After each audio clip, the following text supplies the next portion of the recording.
This episode of this podcast is brought to you by Squarespace. Whether you need a landing page, a beautiful gallery, a professional blog, or an online store, all of it is included with your Squarespace website.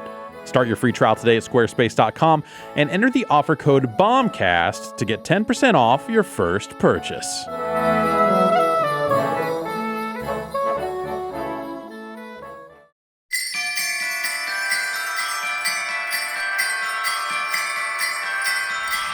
All right, we're back. We're here for day 2 of Giant Bomb's Game of the Year Deliberations 2016. The entire crew is here and ready to fight. No. Who's ready to fight? Collaborate. Fists up. I'm not. You want to stop collaborating? And listen? Your fist maybe not in the best It's shape. healing up. No, or maybe it's in the best shape Yeah. for fighting. You just A man built- with nothing to lose That's true. has everything to gain. Build up a lot of scar tissue on there. To Finny act as a- Caravella with battle damage. Yeah, just flip over the skin. Just try it. Yeah. Still missing a chunk there? Underneath? Yeah. Oh no. his heart. Oh no! Don't take the bandage off. Probably. Okay. Just say yes. It's fun. not missing. I know where it is. I didn't know there was blood It's involved It's initially. in the studio. Game of the Year is serious business. Underside of Sure a table. It's, So if Ain't you, game of the didn't, year until someone bleeds. yes, exactly. if you didn't catch yesterday's, go listen to yesterday's Game of the Year. See how nasty it got. Just watch the injuries be sustained in real time. Speaking of yesterday, we should probably just very quickly address that Let It Die came out between our day 1 deliberations and day 2. And so I spent a good long time thinking about whether we needed to reopen Best Style on account of that game. That game has some style for sure. But I will say I don't think it beats any of the 3 that we have. What is Yeah. that game's style? Suda 51. Yeah. Oh, it's a Suda game? Yeah. Yes. Oh. It is Yeah. the Suda style fucking just aggro weirdness. Death Okay. Drive 128 and Uncle Death on a Fucking skateboard. skateboard. And I saw people saying it's like punk rock Dark Souls. sure. That's right. not too I mean, far off. Huh. Huh. It's free too? Yeah, it's like free to play. This think all it sounds is. weird. I think It's- that game might be pretty good. That game seems pretty good. It's got some ideas. I also don't think it beats the 3 we have on that Yeah, category, but yeah. it does deserve to at least be mentioned in the breadth of the other games we talked Yeah. about. Put it on and take it off.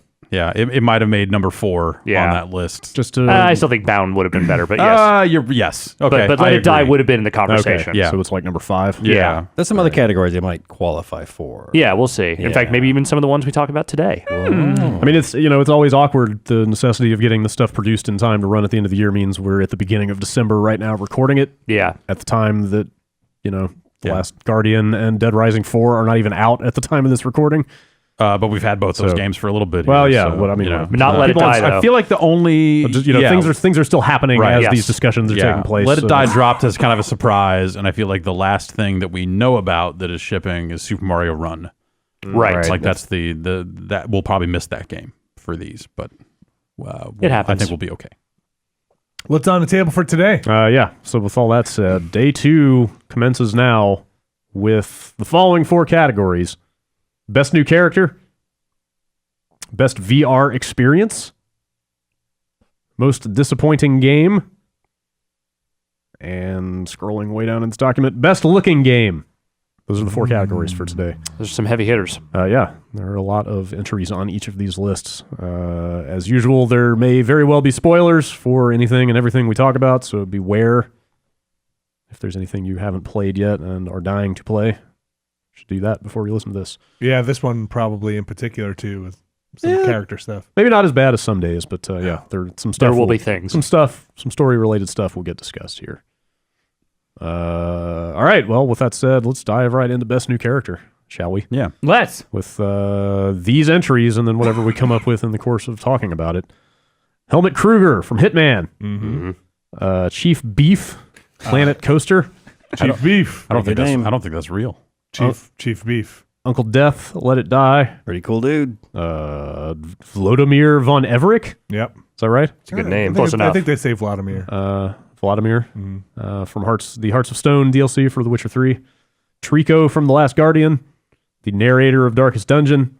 Barry Goodman from Tokyo Mirage Sessions. Henry from Firewatch. Delilah from Firewatch. John Donovan from Mafia 3. Beth Wilder from Quantum Break. Samuel Hayden from Doom. BT7274, Titanfall 2. Ethan Ethan. Ethan with the 3 from Call of Duty Infinite Warfare. Earl from Headlander. Tracer Core from The Lab. Handybot from Rec Room. Project C from 100-Foot Robot Golf. Rafe Adler from Uncharted 4, A Thief's End. And Frank West from Dead Rising 4.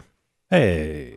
The newest character of them all. Yeah. Yes. Brad, I have not played Dead Rising 4. Who is Frank West? He's a wartime photographer. Okay. Yes. He's a new character. He's covered wars. He has covered wars. All right. Yeah, that's made very clear Yeah. New character. in this the introductory sequence of this brand new character. Brad, why is Frank West on here? Hey, it's he's got a as brand new voice, kind of right? as a joke, but they not only recast the voice actor for Frank West, but he's written like completely differently. Like Is he still a dope? He's no, that's the thing. He is almost unrecognizable as Frank West. Hey, Is he like a he's real been through a action lot. hero guy Not now? a or- dick. No, Oh, he's a dick now? He's like a retired. I spent my years fighting He's the covered government wars, yeah. zombie cover up.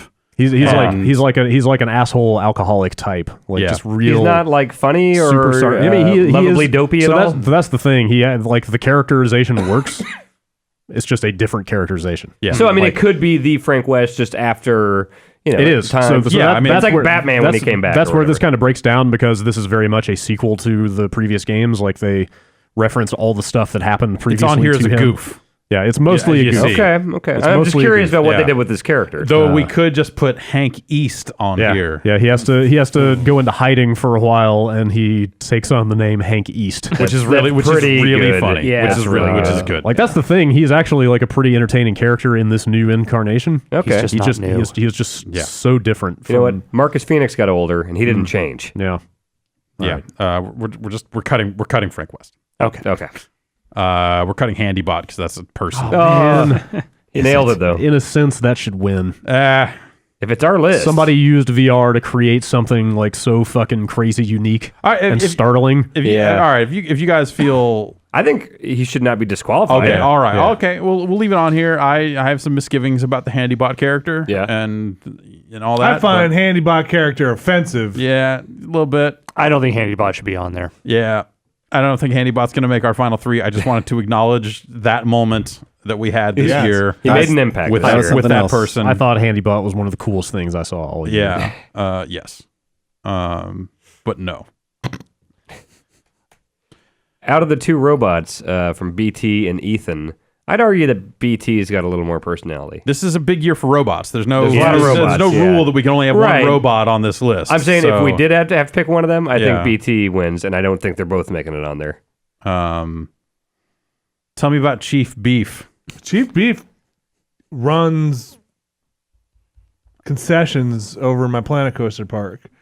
What's he a chief of? Beef? Oh, okay. Yeah, he's in charge of all the beef. He's at a all the giant- coasters. He's a giant hamburger patty that works for He's, law he's a enforcement. friendly hamburger patty that walks around and asks you to narc on your friends right before you go on the roller coasters. I also Narc made on them for what? No, it doesn't actually. How he much doesn't of that say is in the anything. game, and how much of it is your headcanon for Chief Beef? 75% of it is our headcanon. Did you Okay. name him Chief Beef? Nope. That is the name. Oh, Okay, that is the his name. Okay, Okay. all right. Okay. He looks like that, and that is his name. Beyond that, everything else is invented I by made us. a giant Chief Beef statue that has Laser a laser eyes. shooting out of his eye. Yeah. And it makes the floor explode underneath my amusement park ride. That Oh, was, wow. That was pretty great. Oh, Chief Beef looks pretty serious. He's got a mustache and a hat. All right. So he does work at, like, do you have to pay Oh, him? he in does this game? work. Okay. Do you have to pay him? Does he come out of your Yeah. budget? you in Planet you Coaster? pay the teenagers who wear the Chief Beef outfit to walk around. Wait, what? It's full- You have to use the proper. They make friends with Chief Beef Uh-huh. at the start of every shift, and once you've made friends with Chief Beef, then you have to go around the park and do your thing. Chief Beef's all right. That's Chief Beef. He seems all right. Yeah, he's all right. Okay, then. Okay. I'm down with Chief Beef. Let's keep him on.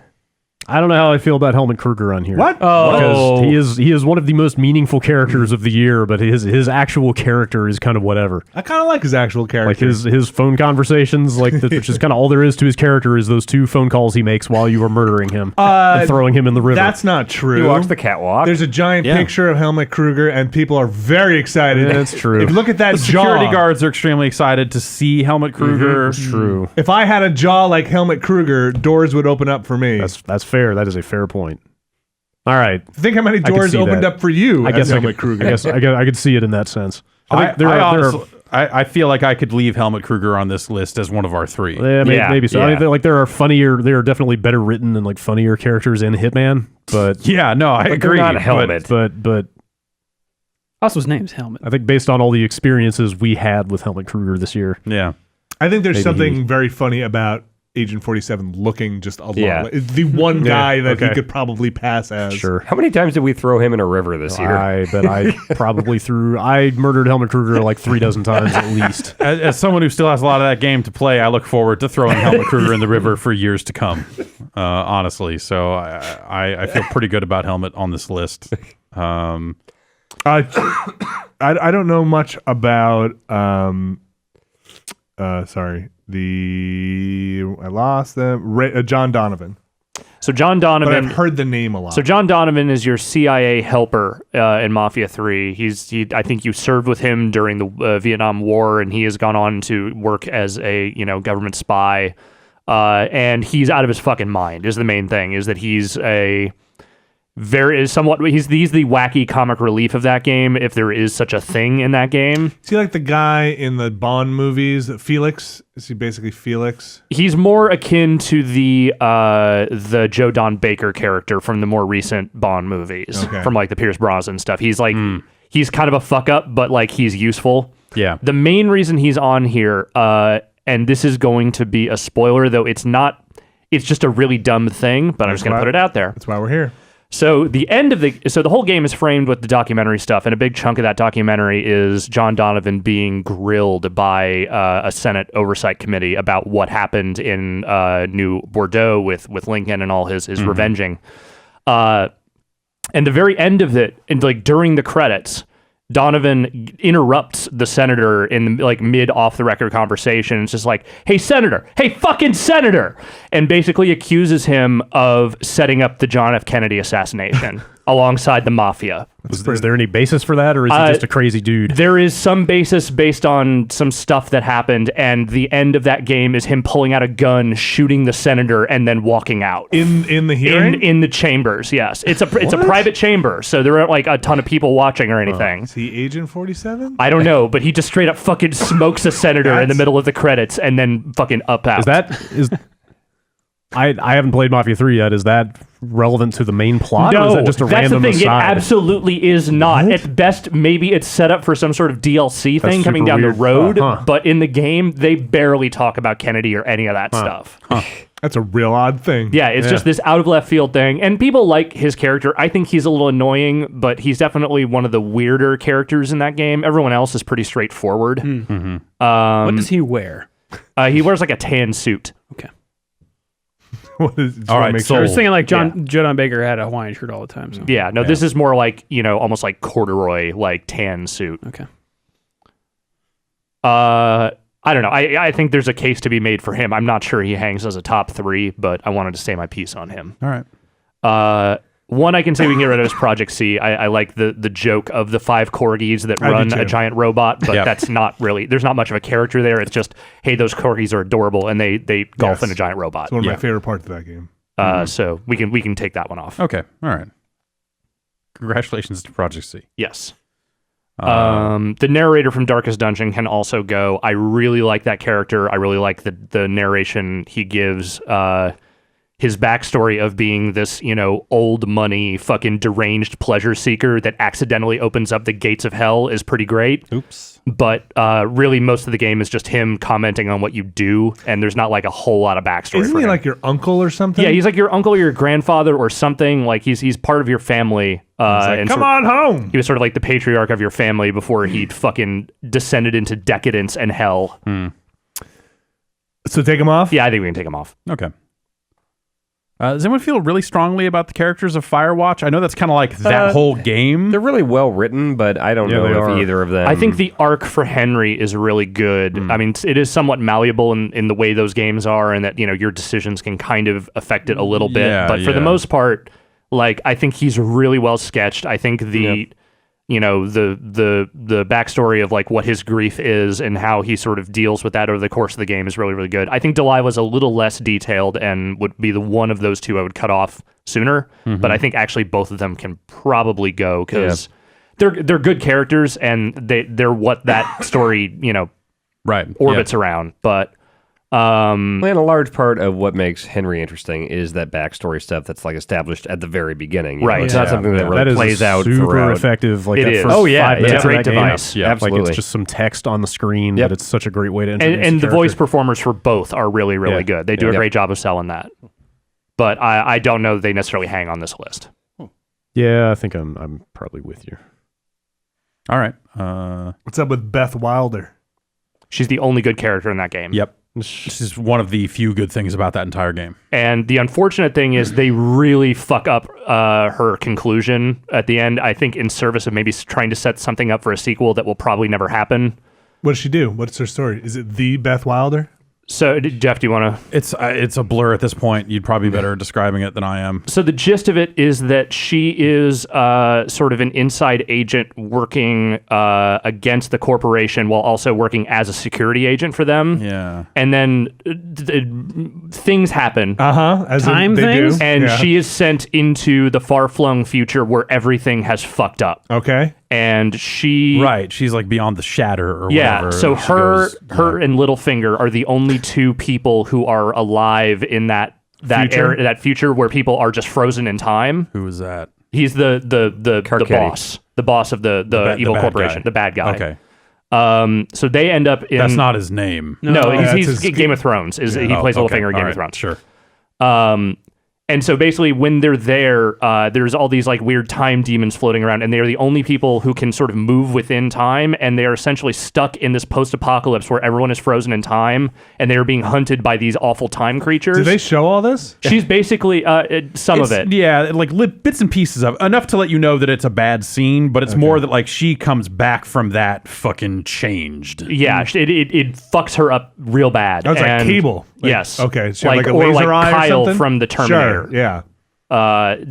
She's basically that character. Or like Trunks. Yeah, but they do like they sketch all that stuff out really well with her, and she's the only character I found myself caring about at all in that game. Yep. she have an eye like, patch? Like from the beginning. No, Yeah. no. she does Scar, not. like yeah.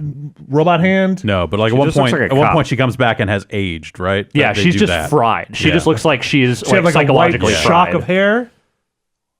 Come on, visually, She's how got, can't she's got a remember. ponytail from these pictures I'm looking at. A gun. Teach you looks how to like make a cop. nitric- I believe Glycerin she's bombs? wearing a knit cap at one point to Right. signify Yes. how fucked up she is. fucked She up comes, the up, she future. comes up with an evil goatee. Yeah. Okay. But anyway, I like her. I think that I wish they did more with her at the end and didn't just sort of take her Yeah. out of the story to maybe set up stuff for the future. Right. Is she a strong character? I think Yes, so. yeah, she is all over that game, and like I said, is maybe the one thing I would say about that game that I ended the game still sort of positive on. Totally. You want the DLC with her in the future fighting demons. I think that she would have been a more interesting protagonist, and with the way that she was written and stuff like that. I don't know, whatever. There's a good game hidden within Quantum Break, and they buried it under 90 gigs of television and like all this other horseshit. crap. Yeah, and just like All right. whatever. I'm not gonna. That's a good case. I could see her. Whatever. We should not eliminate Beth Wilder yet. But Just yet. I'm not convinced that she makes top 3, but Yeah. also maybe. S. Hayden. Say Hayden. Samuel Hayden. Samuel Hayden. Sam Hayden. Just say it. Saden. Yep. He was all Is it right. confirmed awesome, that that's dude. what they're going with, or are we I stretching think here? it is No, I don't think extremely we're obvious. stretching at all. I think it is extremely obvious what they are going for.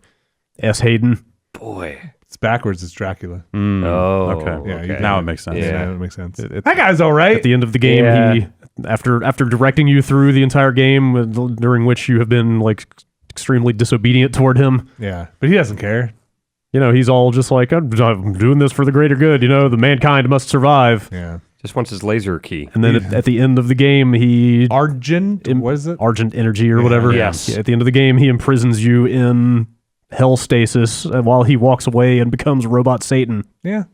I mean, but for the betterment of humankind, where are they going to But it's also How are subtle. they going to power their cell phones? Yeah, exactly. You got to, he's doing what he Hey, thinks man, is you know right. what they say? The road to hell is paved with Argent Energy. Yeah. Yes. It's true. I think that, like Samuel Hayden is the whole story in that game almost. You know, like kind of is the character. Well, he is the most prominent Yeah. character that you see. Like Samuel Hayden moves that story along. Like the other characters that you kind of encounter along the way, I feel like are just kind of bumps in the road. I mean, there's really only him and the by lady. comparison, right? Yeah, the lady I lady- didn't like so much. Yeah, She the was lady I didn't think was freaky. great. Well, and there's the Doomslayer who Right. That's reacts to Samuel. But Hayden. he's not a new.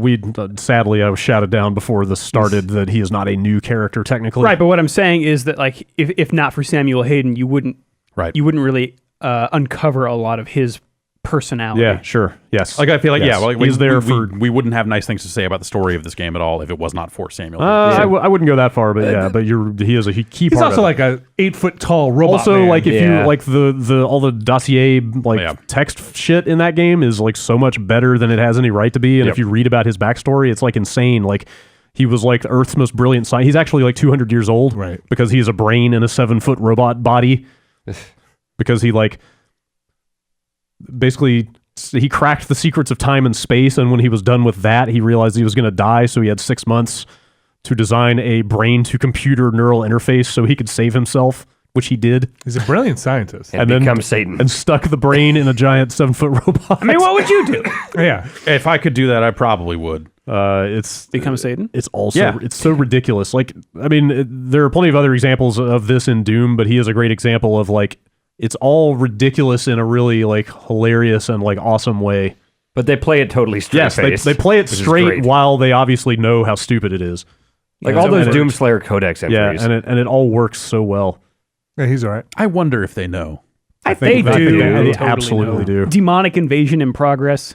It's like fist bumping. enough. 95% of the writing in that game is way too good to not be self-aware. All right. All right.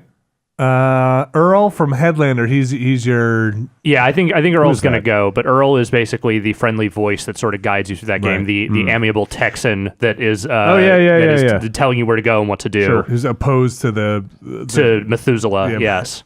Earl is spoiler. Earl is eventually revealed to be an AI. It's not actually a surprise at all when it happens, but and Earl is basically just trying to save everyone from Methuselah's terrible rule. And he's a fun personality. He's enjoyable throughout the game, but I wouldn't say he's one of the 3 strongest characters of the year. Okay. All right. I like Tracer Core, but that's just like that's a good vessel for some pretty good writing, and I don't know that I would leave Tracer Core on the list as much as I do like Tracer Core. Tracer Core is pretty one note. Pretty good notes. Yeah, But it's it's a a good, very solid good- it's a note. very good note. It's a really good note. But that's like sort of like previous popular personality spheres. It's you just kind of want to listen to the audio and go, huh, Yeah. all right, yeah, this is really funny. Okay. at least Tracer Core. You when you fling Tracer Core, He does have a purpose. yeah. There's a I mean, all the cores have that. I mean, if it's that whole section of the lab is just like listening to all those cores, and Tracer Core is just the most forceful of the group. But yeah, I think we could probably cut Tracer Core. I was just gonna say more so than Rafe Adler. I think I was more. I had more affection for the lady mercenary in Uncharted 4 than I did Rafe. What was her name? Yeah, I'm looking that up. She's in the DLC that's coming. Yeah. It's also been a while since I played that game, so I'm trying to remember people's can't names. even She was the remember leader her of Shoreline. That was the PMC group. Mercenaries. Nadine Ross. Yeah, right. Nadine.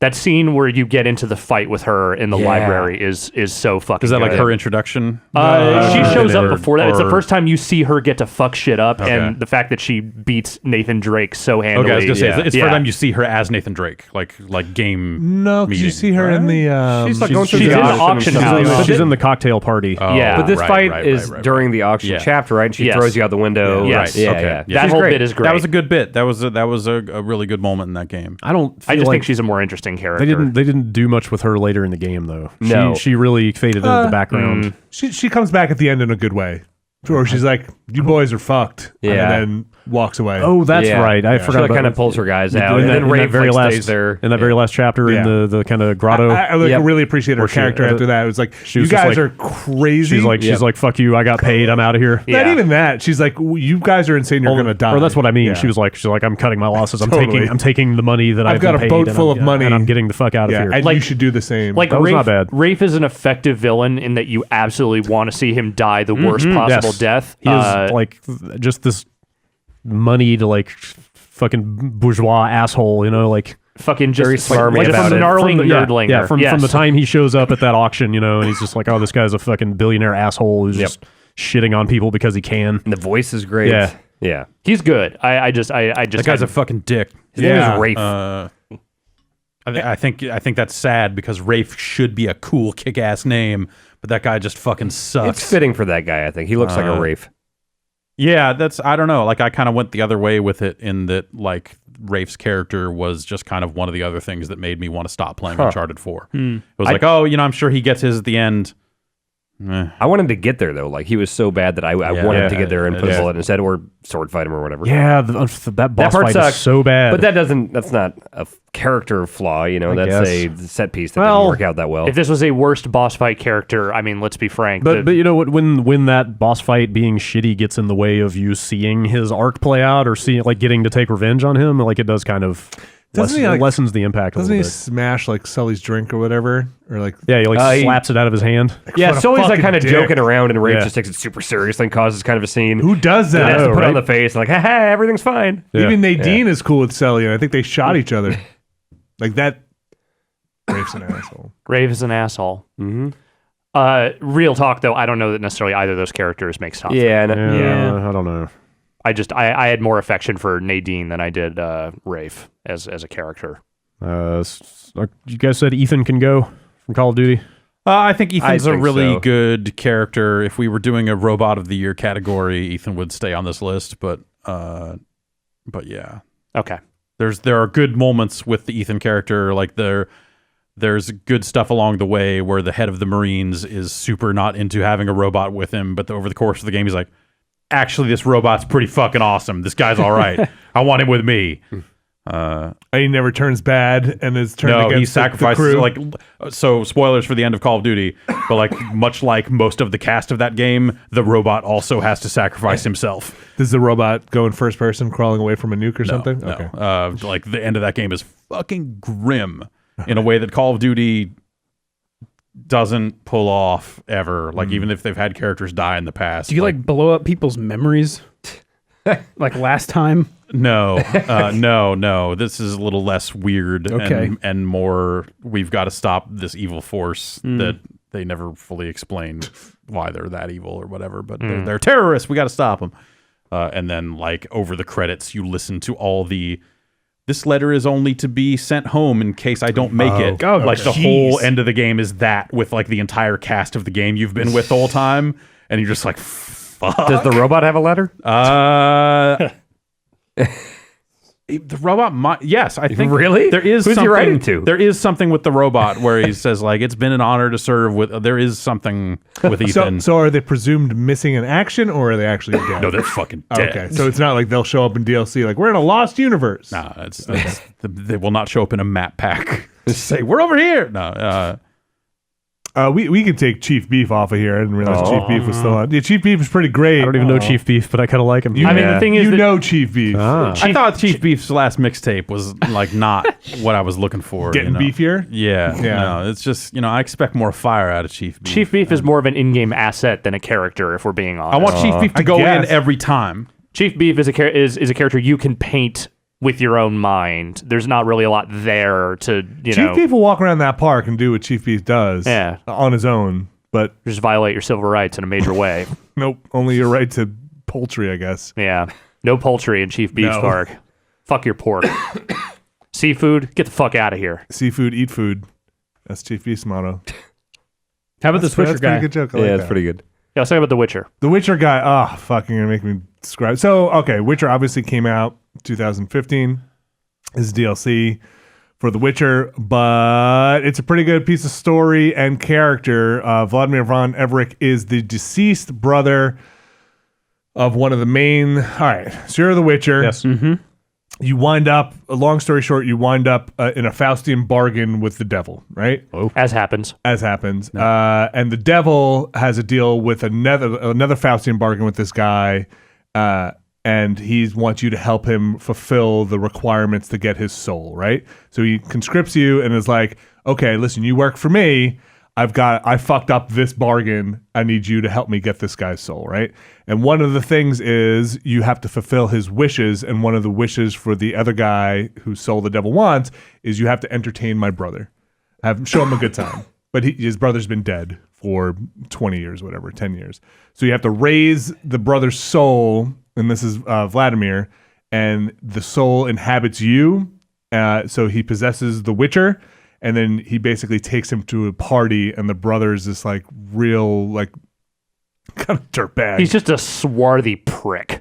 So you get to role play as him in the Witcher's body throughout this whole party, trying to hit on your kind of best friend, who you also might have a thing with, but it's super awkward. But now he's hitting on her the whole time, and it gets really weird. And there's some good back and forth where Geralt will occasionally like resurface and just be like, "Oh God, this is so. Like, I hate this so much." I'm sorry, right?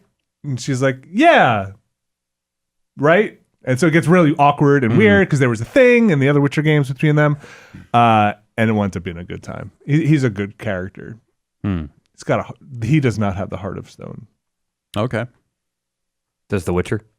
No, the other guy did. Okay. Which is a good story beat too. So he winds up making a deal with the devil for immortality, but in the course of it, winds up with a heart of stone, or like winds up not being able to feel a lot. What winds up, he loves this girl, and she goes crazy because he can't love her back now. It's real dark, actually. And like she winds up in a house and kills herself, and like he wants to be released from this, and that part gets actually super dark. But the Vladimir stuff, like it's kind of lighthearted. It's just wacky hijinks with Geralt doing personality things that character is not capable of doing. Yeah, it's fun. It's a fun bit. I personally could see him on here, but like, I mean, he's stuck out to me even though that shit came out super early in the year. I don't have too many other characters on here that I know, except for Helmut Kruger. I like Uncle Death a lot. I'm not sure anyone here has actually experienced a great deal of Uncle Death at this point. I'm not sure that there actually is like too much in the way. Like Uncle Death is kind of the tutorial character. Yeah. He's Death on a skateboard wearing like glasses that are kind of like wrenches in Watch Dogs 2, except just weirder shit instead of just emojis or whatever. You know, And he it does sounds like- change them actually physically. If you watch him, Oh, does he actually take them off? Okay. Yep. And And I like bend think- down and change them. If it's not the same voice actor, or at least whoever is doing it, sounds like they're doing the Garcia Hotspur voice Yeah. from Shadows of the Damned. Okay. A little bit. Yeah, and he kind of pops up more towards the beginning of the game, but then also his voice comes out of your controller speaker anytime you do like a murder, like a gore kill or whatever. So it's just, and he appears on screen, so it's like you fucking torture rack a guy and blow him up, and then Uncle Death appears and goes, "Ha ha, nice!" It's pretty great. And that's pretty great. And you know, so it's. He's not really a narrator. Like, No, he'll he's actually, not. But like, so the whole game takes place. It's a game within a game in that you're playing this game where you're climbing a tower. It's kind of like a roguelike, permadeath sort of thing. But then that is all taking place on an arcade machine, and you stop playing the arcade machine, and then you're in an arcade, and there's a guy playing a fighting game over in the corner. You can ask for tips. Uncle Death is sitting across from you. There's a girl you get quests from, and then when you go back into the arcade machine, the Death Drive 128. Then Uncle Death talks again, gives you a couple more arcade lines machine? of dialogue. Yeah, and So is he watching you play the game the whole time? Okay, intently. yeah, and so Uncle Death is really front loaded in Let It Die, unless he shows up super late game. But he makes a pretty powerful impact. I like Uncle Death a lot. I want to be friends with Uncle Death. I want to hang out with Uncle Death seems all right. Related to Death Jr.? He's a grown-up Death Jr. Okay. Yeah. Death Jr. Turns out totally is just Death Jr. all grown up. Okay. He's a character you'd like to party with? Yeah. Okay. Yeah, I would like to party with Uncle Death. He's Death's, large adult fail son. It's great. Yeah. But it is pretty front-loaded. It is like quips in a sense. Like there's no arc. I mean, he's death on a skateboard, which is fun. Yeah, it is death on a skateboard. And it's very fourth wall breaking at the beginning, where he's just like, "Oh, I'm going to show you the title. You know how these games do it." And then the title of the game is written on the bottom of his skateboard. Yeah. Oh, nice. Is he like Matt Hazard? No. Okay. No, not in any way. I hear quippy fourth wall breaking, and I think Matt Hazard. Please don't. Okay. All right. So I like Uncle Death. I do too. I hope he sticks around through the. It seems like he's pretty tightly interwoven. I don't know if he's like the architect to this whole world or what, but I think he's pretty awesome. Yeah. How about Trico?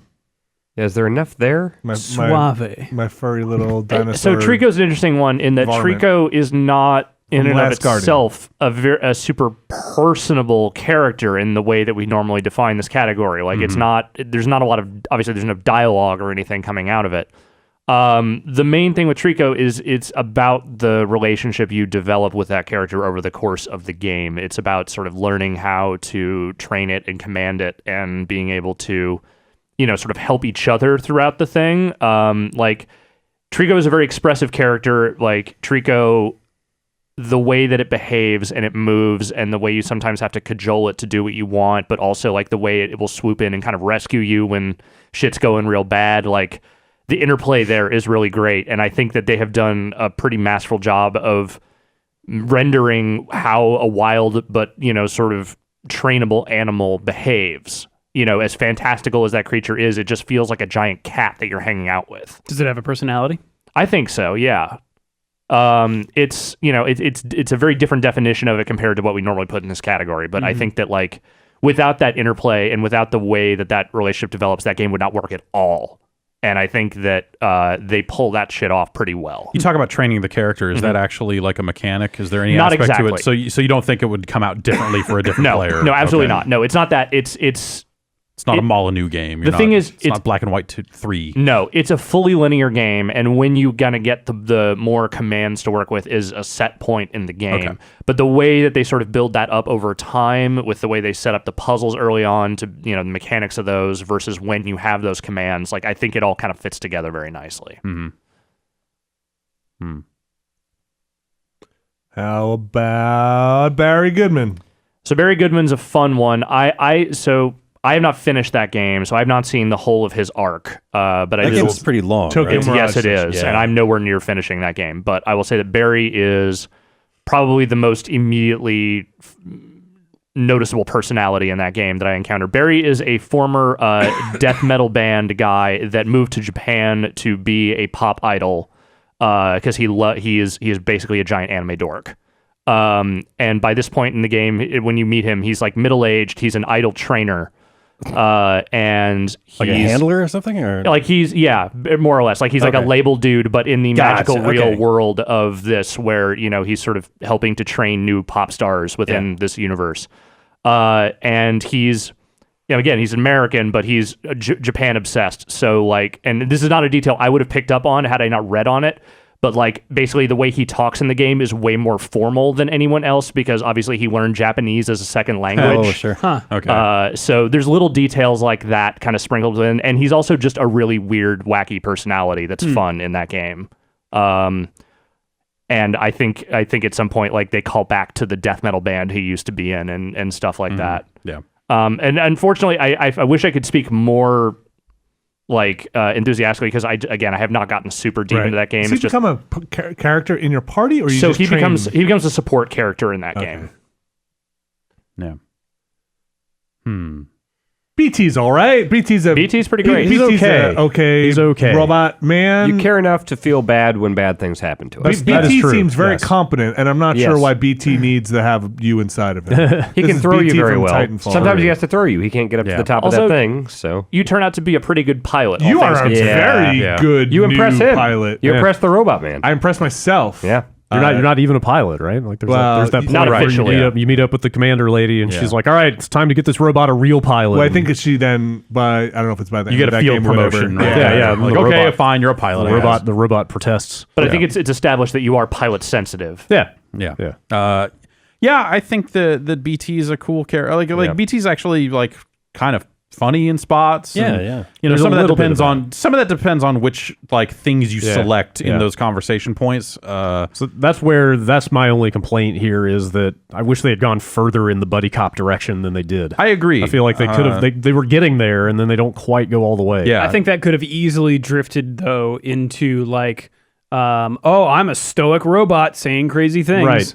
Yeah, like he didn't need to be a wisecracking or like super tongue in cheek or self aware or whatever. Right. But like I think they towed that line pretty well. That would have been too far. What you're describing definitely would have been too far. But I feel like they didn't go far enough. Yeah, they like didn't find the happy medium. Yeah, there. they get to a point by the end of the game where the pilot and BT have kind of joined in a way that like BT is a little less formal about addressing you and all that sort of stuff. Like you've kind of become friends, and I think they're really good at conveying that in BT's dialogue. He's not a and in BT's reaction. He's not a comic character. It's not like HK-47, like wacky robot totally. dialogue. Yeah, like, I guess if anything, I just could have used more interactions between. I agree. There's a lot of silence in that game. Yeah, like I was bummed that most of the dialogue is those choices that you make, which like, you that they also didn't- can very easily miss. Right, I did a couple of times when I was in the middle of a fight or whatever. But It'll be like, wall running. And Right, then like- you're not going to hit a D-pad. yeah, like so silence is a good way to put it. I wish they could have filled more of that time with some more dialogue. Yeah. Should have filled BT with Tracer Core. Develop that relationship. Pop him in every now and again. He does have Yeah. a great voice.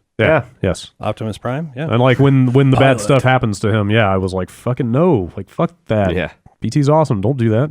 Yeah, when they carry him off in early on in that game in the factory level or whatever, and you're like trying to find him, he's like, "Hey, can you find me?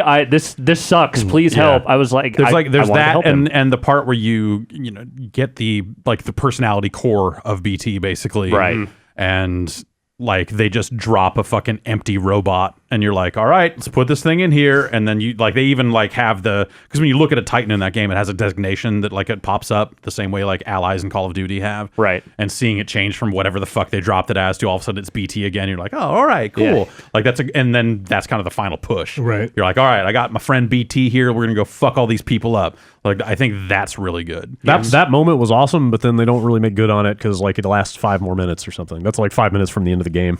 They don't do much with his 10 new maybe. body. That's what They I don't do a mean. whole lot Like, there. like that's a nice Right. dramatic moment that doesn't really fully play Doesn't out. he keep the smart pistol in his face or something? Yeah, that part that's Yeah. cool. That's And pretty I- cool. Yeah, that's was a cool idea. that is sear kits. an amazing moment in that Yeah, game. that was cool. And yeah, I don't know. I like BT a lot. Like, I agree that it's they could have done a lot more. Yeah.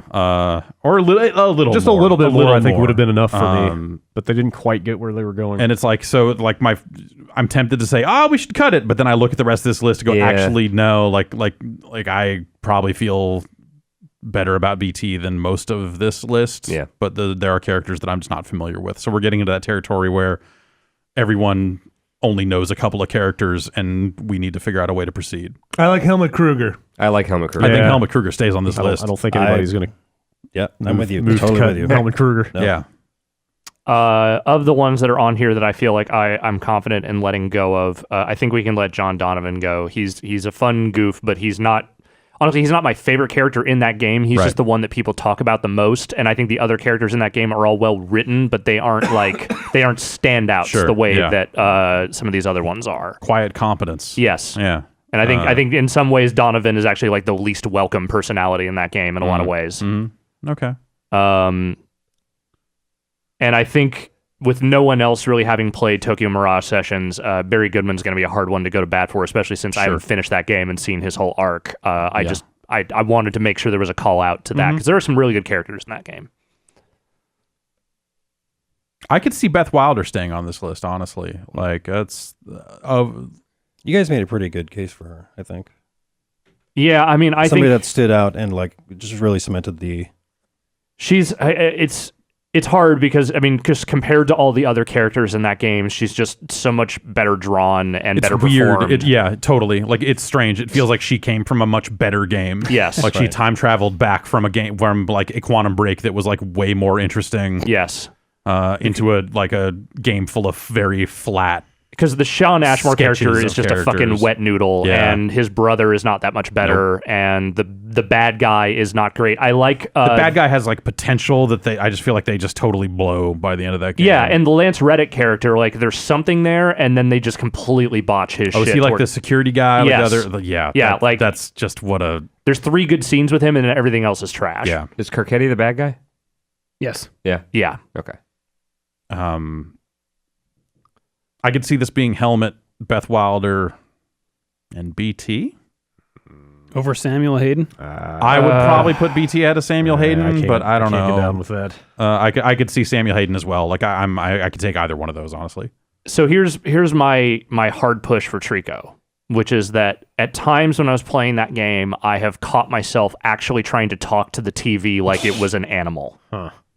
And I don't normally do that. Are you sure? Yes. You're losing your mind, is what you're saying. I am crazy. definitely losing my I see, mind, I but that's see. neither here nor there. What I'm saying is that like the way that they sketch that stuff out and the way that they sort of portray that relationship, the behavior of Trico is believable enough to where at times I've caught myself talking to it like I talk to my own pets. I believe it. I mean, we recorded the quick look for that.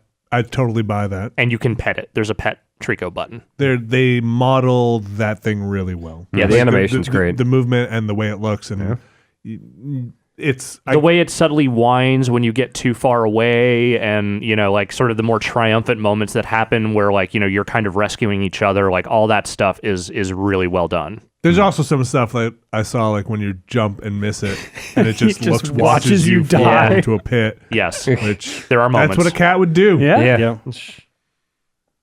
So I could see it on there too. I think Uncle Death is the weak link on this list. I like Uncle Death a lot, but none of us have a great deal of experience with that game. I love Uncle kind Death. of a wild card. I love Uncle Death. Yeah. But yeah, we can cut and Uncle we could Death. take Vladimir off. You sure? Yeah. Like I really did like that character a yeah, lot. it's a fun scene, but we could take him off too. Okay. All right, so we're down to 5. I mean, honestly, in the Blood and Wine and Hearts of Stones, there are so many good characters. Yeah. and stuff. Well, it sounds like the BT's probably going to be a tough sell for this list. I like him on the list. I like him. He's the character I know from this list. Sure. And, like I know Helmut Kruger, old Sam Hayden, and BT. I don't know Beth Wilder or Trico. It's probably the one that most of us like the most. BT. Yeah, but best new character? Like BT to me just seems really competent. I wish you're a good that there was more BT. I feel like there was not enough. yeah, BT. They could have gone much I harder agree with the I agree writing. with Brad that like that they took a light touch, and I understand why you would do that in a shooter. Like you want to take a light touch with your story because that's not why people were there all the time. But like I could use more BT. It sounds like Beth Wilder has an actual arc. Yeah. Yes. Sounds interesting. That sounds cool. And again, they fumble the ending with her as they do with just about everything at the end of that game. I was gonna say like they fumble so much in that game. But she's what makes Across the the middle board. section of that game interesting, Yeah. which no other part of that game is. Yeah. Okay. Yeah. Sure. That's how I felt about it. Yeah. I could buy that.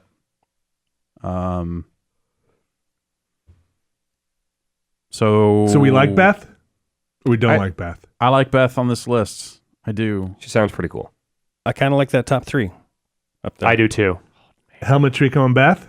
That's my feeling. So the only thing I have with Samuel Hayden is basically I like him as the foil for the Doomslayer. Yeah. Like I also think he's very competent, and like I sometimes agree with what that man's saying. And like, okay, like you've got some good points, but the Doomslayer doesn't care. Doom guy don't give a fuck. Kind of doesn't give a fuck. Doesn't even really want to hear him out. And like that's what makes that Samuel Hayden's reactions to that Yes. so good. Right, Yes. it's the super like archetypal like just hard ass villain who is suddenly in the face of someone who could not give less of a shit just about throwing his, monitors. his master plans. It's not even that. It's like he is pure logic, Yeah. and Yes. Doomslayer is pure chaos. Id. He is very appropriately pure id. Pure like, id like and he chaos. fucking wants to destroy everything in front of him, even when the guy on the radio is telling you that thing is crucial to Yeah. humanity's survival. Like you have to like. Wait a minute, what are you doing? Oh god damn it. Yeah. But it's Yeah, not so even that. It's just like, oh well. Yes, I yes, guess. yes. It What is are It's you like, gonna okay, do? well, I'm not in a position to stop him, so what do we do from here? Yeah, Yes. what do we? Yeah, exactly. Yes. It's like very Those- cold, calculating. those logic. reactions every time the Doom guy totally disobeys what he's asking him to do are priceless. like very non-emotional, Yeah, very yeah. kind of steadfast in the face of. It's what makes all of that stuff I think so great. Yeah. Is like nobody ever really, I feel like, is like, the fuck is this guy doing? Like everybody's kind of just really like, fucking this stuff up. all right, okay, Guess we're dealing with this guy. All right. And then the fact that at the very end of the game, when you come back from beating the last boss, he quotes the ending text from Doom 2 as part of his monologue at the end.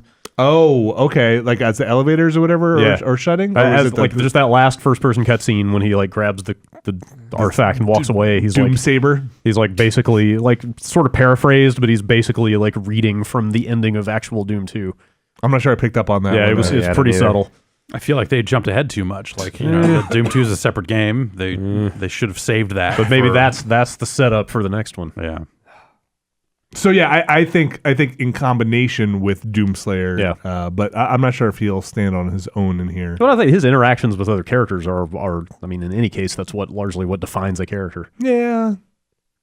I guess Trico is the same thing, like the interaction with Right. the player. Except for Helmut Kruger, he's got his own shit going I on. mean, I think Helmut Kruger probably wins this category. He needs to make calls and get business done. My favorite part about Helmut Kruger is that if you don't kill Helmut Kruger, he comes back on the map and will walk around as Helmut Kruger as you are dressed as Helmut Kruger. Yeah. That, Does he like reapply makeup? yeah, I think he keeps his makeup. Oh, yeah, on. yeah. What does he wear? You don't scrub that off, yeah. I think he's just walk around naked? maybe. It happened to me when I was doing it for Extra Life, and I was like, "What the fuck?" I like how famous he is just in that world. Like even in the Hokkaido map, people be like, "Oh, there's that guy. He kind of looks like is that Helmet without his makeup?" Yeah, Or- totally. Does he show up in other maps? he's referred to. He's referenced. That's pretty. Yeah. Good. There's a character in the last map, the hospital, he's one of those fucking weirdos who gets plastic surgery to try to look like famous people. Ooh. He's there to get a facelift to try to look like Helmut Kruger. Oh, boy. Yeah. And then he sees you and he gets super mad because he thinks that you took his idea and got the surgery first. Can you become that guy and dress up as him? Yeah, I think so. I haven't tried.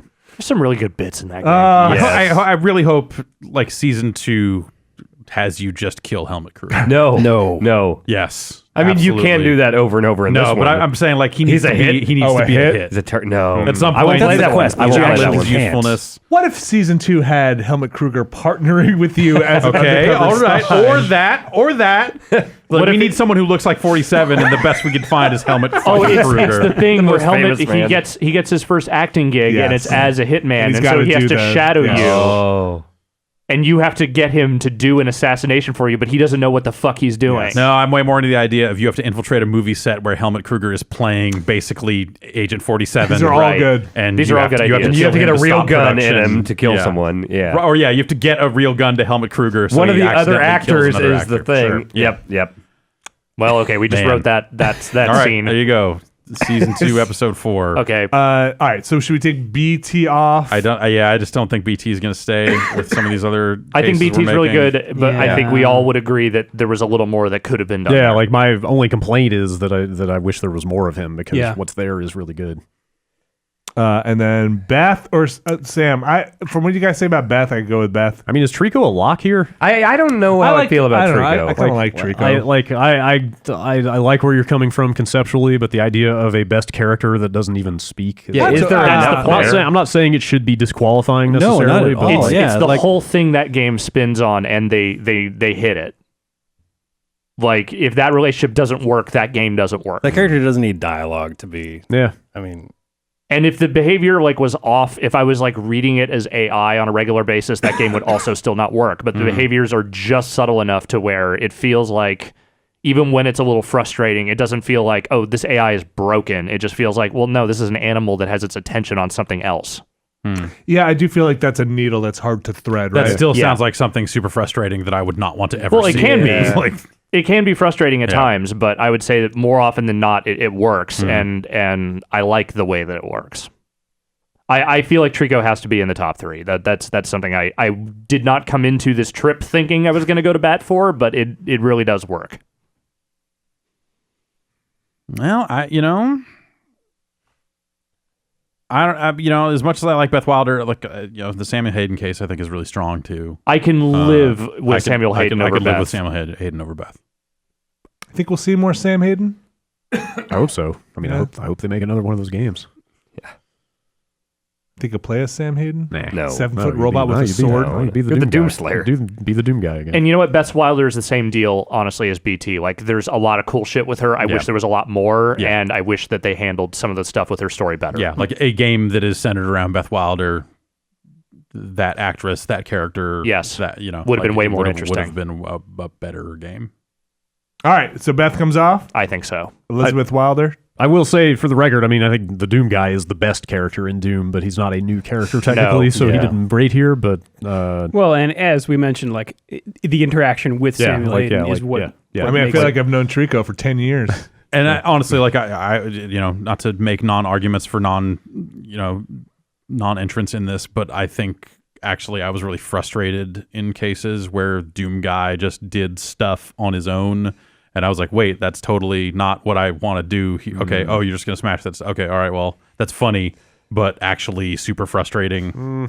I don't know. I thought that the writing and the mission objectives were wrapped around that stuff well enough that I didn't really care. I think it was another thing where like I found myself agreeing with Hayden more frequently, and like not that a Doom game needs choice. Yeah. It probably like does not benefit from player choice, but at the same time, the way the writing is in that game left room for me to go, actually, yeah, no, that's. But it made me I would- laugh. Like, I would rather harness the hell energy and see how it goes.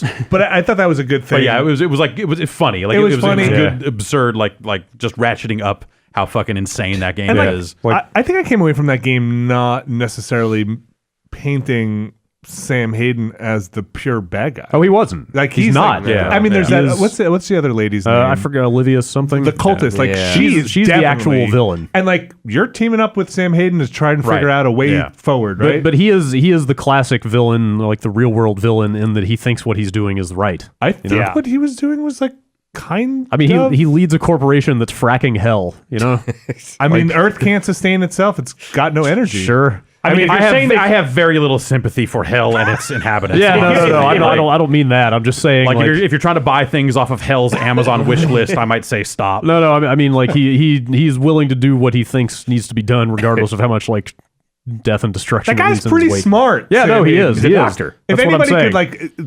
like take Argent energy and make it useful, Yeah. I mean, whatever. That's why he's so great. She messed it up, right? Didn't Yeah. she open the portal? Yeah. Well, yeah, she's the one that like blows it all up. Yeah. she's the one that thinks like, opening the portal to hell and all that is part of some sort of like greater religious, Yeah, sort of she goes awakening. she goes all cultist with the demons. Like or whatever. Sam Hayden's a man who's like He's sees just a- hell and sees an opportunity. Yes. He is a pure pragmatist. So Yeah. that's why I agree with you. He's not like a pure villain. Like he is. And then But he Doom is guy's still a villain. He's he just can't see the good in it. And Doom guy's just like hell monsters. That's bad. Yeah. Can you blame him? Doom like- guy. I've been doing Seems this for logical. a while. Hell monster's no good. Trust me on this one. Yeah. I'm not going to stop to tell you why. And that's kind of what makes it great. You read the stone tablets, right? because like I feel like the whole time Doomslayer is just like I can't fucking believe this. I can't. You did It's a- this again? Or it's a hell monster. Like that'd be a good like inner monologue mode. Of, like, Nobody fucking believes me. idiots. God damn it! I swear. I don't get no Let me smash this thing. yeah, I don't know. Sam Hayden's all right as a foil for the Doom. It would actually be Doom pretty Man. great if Dupe Guy sounded like Rodney Dangerfield in reality. All right, so we have a list of Helmet, Kruger, Trico, and Samuel Hayden. Yep. That's a great trio. Yeah. It seems pretty unanimous here that Helmet Kruger. Yeah. I mean, I think for me personally, Trico is the winner here, but I understand the argument for Helmet, and I'm okay with it. I had a lot of fun with Helmet Kruger. Yeah, Helmet Yeah. Kruger is a really great idea for a character in that universe. There are like I said, I think there are probably funnier characters than him in some of the other maps, but like as the embodiment of The giant what bomb we have character done of the year. in Hitman over the Totally. course of the year, like he is the guy. We've probably said Totally. his name more than Yes. anyone else's this Absolutely. year. I like to know more about Helmet Kruger the man. I like to wear his clothes. I like to be Helmet Kruger. Yeah. I want to spend more time being Helmet Kruger. It's good to be Helmet Kruger. I mean, Yeah. you can walk the That's for runway sure. as Helmet Yeah. Kruger, right? You can kind of get anywhere you want. He's the best character in the best Hitman map, so Yeah, I like that. And he's the That best whole new set. character. All right. All right. Helmet Kruger from Hitman is our best new character of the year. That's exciting. Yeah. alongside Trico from The Last Guardian and Samuel Hayden from Doom. Yes. That was a long one. Now we need to take a break. Go empty some bladders and stuff. We'll be right back.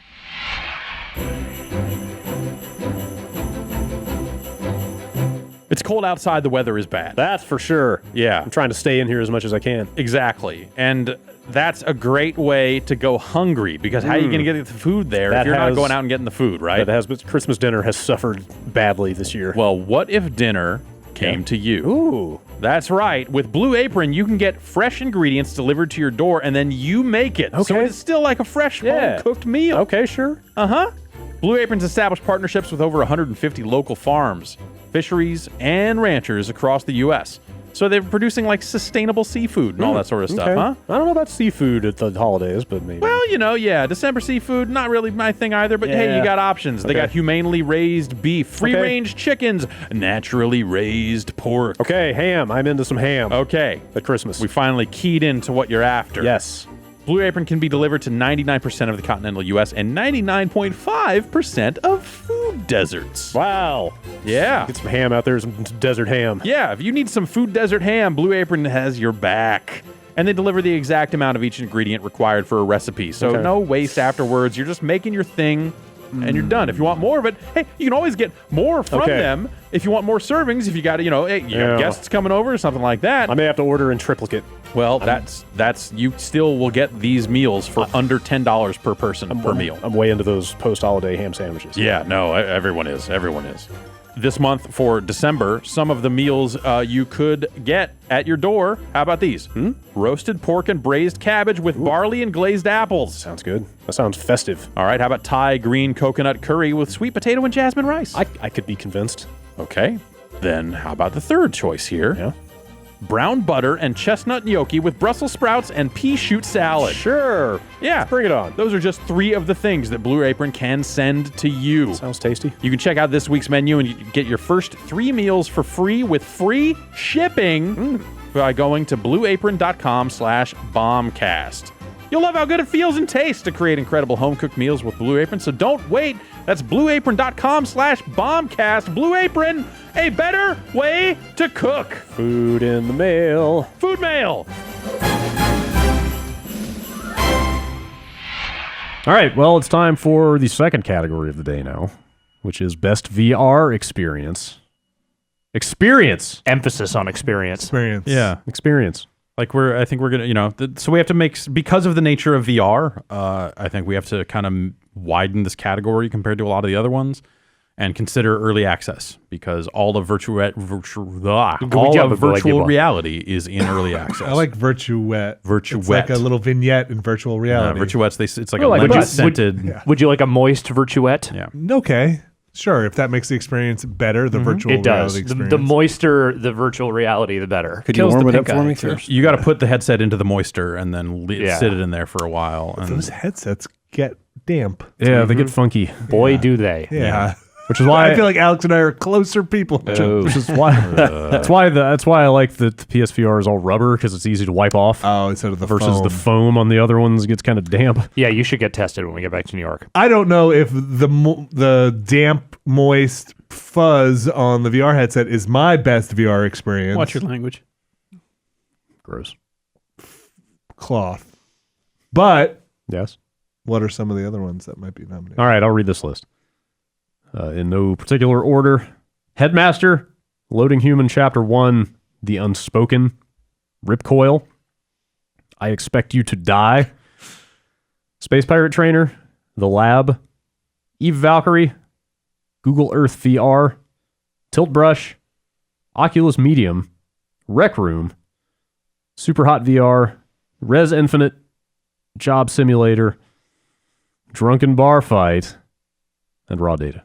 So again, these are could be early access, could be I whatever. want to say that like at least half of these are probably in early access. Did Keep Talking and No One Explodes not come out this year? I mean, it did. did on headsets, but Yeah, it's been out It'd for been out for a while. Okay. Yeah. Just want to make That's sure. a great game, but it's not really VR required. What is Oculus Medium? Oculus Medium is the sculpting tool that is sort of like Tilt Brush in a sense, Gotcha. but it's like you're kind of like making spheres, smoothing them, cutting them. You get these kind of Photoshop style tools to kind of shape objects. I made a kick-ass snowman, Nice. and I made a pretty good cup. Is this with the touch controller this is specifically? You can't play with that. No, right? you cannot play with Okay. that. It's a touch only game. Huh. And just like Tilt Brush, is a Vive. Well, actually, you can actually play Tilt Brush with Oculus Touch as well. Huh. But Oculus Medium is really cool. Like it's a really good, relaxing thing, and I think that's actually something I didn't necessarily expect out of VR that we got with like I think Tilt Brush does it. Like these easy creation tools, Tilt Brush and Medium are both really powerful for that, and it's like actually a really good relaxation technique in a way. Of just like I'm just gonna fucking sculpt, man. You know, from the little bit I tried of the Google Earth VR, there were parts where I felt like I could just sit here and hang out on this thing for a while and like relax in an odd way. Yeah. That I'm sure watching it on a TV would not be the same. Right. But like when I was in it, like sitting on a water tower or whatever, let's say, felt like oddly relaxed. And just the weird like nostalgia you can get from that, like just flying around your childhood neighborhoods and stuff. Like it's this weird kind of like Jeff, you said, it was almost like this profound feeling. Yeah, it was really yeah.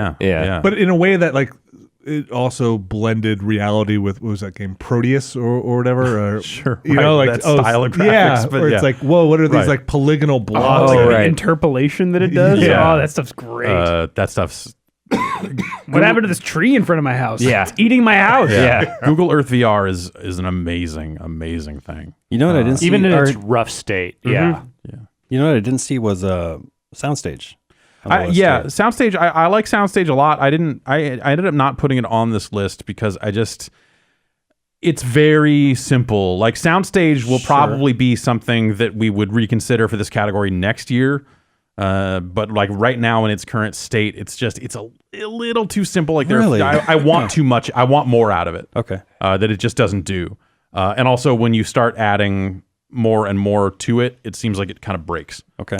Yeah, I could see that. I've had that experience of like, okay, I want like more samples. I want more of this. I want this big speaker. Like all of a sudden, all the audio isn't working. So a little glitchy, a little work, but like that thing is awesome.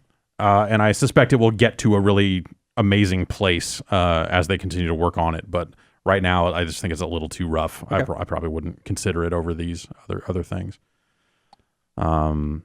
What's I Expect You to Die? I Expect You to Die is it's sort of like Job Simulator, or it's sort of like the elevator game whose name escapes me now. Elevator with the different action. puzzles, like Mass going up Effect. and down. Yeah. So it's or like or Please Don't Touch Anything, Right. Where it's like here's this room full of interactions. And things will happen as you interact with stuff. So you're a spy, and I expect you to die. so it's like a Bond. Yeah, it is like so there's like a bit of like martini swagger to this game. But like so the first situation they put you into is like you're in a car that's in the back of a plane. Gotcha. And you need to get the plane out of you need to get the car out You're of in the a plane. trap, basically. You're in a trap. Or maybe the trap hasn't been sprung, but it's you're an a spy that over-elaborate- needs to do something. yeah. Yes, it is way too elaborate, and it is it puts you in some like kind of hilarious situations where like you're That sounds in kinda fun. Yeah, like you're in this car with the windows rolled up. And it's like, oh, I can roll the windows down. Oh, every outside here is poison gas. That's bad. So like the first thing I did when I loaded it up was, oh, there's a gun in this car. That's cool. I'm gonna shoot at the windows, and then I died because there's poison gas. Okay. And so it's like this situation where it's like, okay, I see that there are screw holes here. I need to unscrew this. And oh, wait, I rebooted the weapon system. And oh, I got all these smoke grenades, but I need to blow up the back of the plane. Oh, wait, this bomb I just disarmed by cutting these colored wires. I could take the explosives, put it into the launcher, launch it out, break the car. And then I need to start the car, put it in gear, and drive it out of the pretty plane. great. Like that stuff's really good. And then the second one, you're like a window washer. And you're posing as a window washer outside this lab that is making this horrible virus, and you have to figure out how to like basically neutralize the virus with chemicals that you kind of see in front of you. And that one's pretty good too. Like it's a good set of funny interactions. It sounds and a almost lot of like goofy deaths. like a little like the what was the don't push the button game? Yeah, it's Please Don't Touch Anything. Yeah, Please Don't Touch It is pretty similar to that, I'd say. And the one thing I'd say is that like it just the restarts take a little too long, and it's stuff where like you want to keep trying stuff, but you're like, oh wait, this killed me again, and because it's poison gas, I have to sit here and wait and cough and watch it fade in and kill me. And go through all those things that and I did and then up go to through that point. exactly Yeah, go through all that okay. stuff again, and that stuff's a little frustrating. I like it a lot. Is it I mean, it only makes sense in VR kind of thing. No, I mean, no. Could you, like, mouse and You look probably over? could mouse and look around and play this as a first-person game, but you wouldn't want to. I think being there and kind of feeling some of that stuff out a little bit is, and just having the hand interactions of I'm going to reach out and grab this and hold, and I'm going to freeze this. You can make stuff freeze in the air. So like I grab this table of elements and now I'm going to pull it back in and hover it right here with my telekinesis spy powers. Okay. Which they address. And so I have something to reference while I'm mixing these chemicals. Okay. To make sure I'm making the right thing. Like that stuff's pretty good. I played some Space Pirate Trainer, and that was really fun. Spice Pirate Trainer. That's Trader, please. Spice Pirate Trader. Yeah, Spice Pirate Trader is my BBS door game. So we're going to talk about that one a little bit later. Maybe a little nepotism to nominate my own BBS door game. I mean, if it fits. I think Space Pirate Trainer with the shield and the like tow cable thing or whatever was real fun. Yeah, that makes the list. I honestly, I don't Really? see. I think Space Pirate Trainer is definitely one of the top 3. I mean, the thing with that is that there's a whole bunch of games like that. It's just that one does it the best. Totally. Like there are a ton of shooting gallery games that have come since, and they're all like, some of them are really neat with some of the gun handling and blah blah blah blah blah. But that Space Pirate Trainer is the thing in VR as far as I'm concerned. Right. Like in terms of game, and they've added a lot to it. And then they've also, that's on the Oculus store now for touch controllers, and even the Steam version is now updated to where it worked before, but now like the weapon selection stuff with the analog sticks on the touch has been cleaned up a little bit to account for that stuff a little bit better. I think it's a great score challenge. It's a great arcade game, and the interactions in that, now that they've added the melee weapon, like being able to like lasso a thing in and then club it, right? Just feels so good. And the bullet time and just the things of like getting out of the way of these lasers as they're coming in and or blocking them, and you're shooting them out of the air. Yeah, there's a good.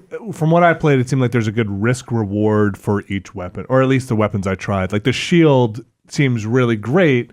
But what if you were shooting? We can't see that well from behind it. But also, what if you were shooting? Yeah. And the feeling of putting the stuff behind your back feels really good. That stuff's really good too. Space Pirate Trainer is an incredible thing.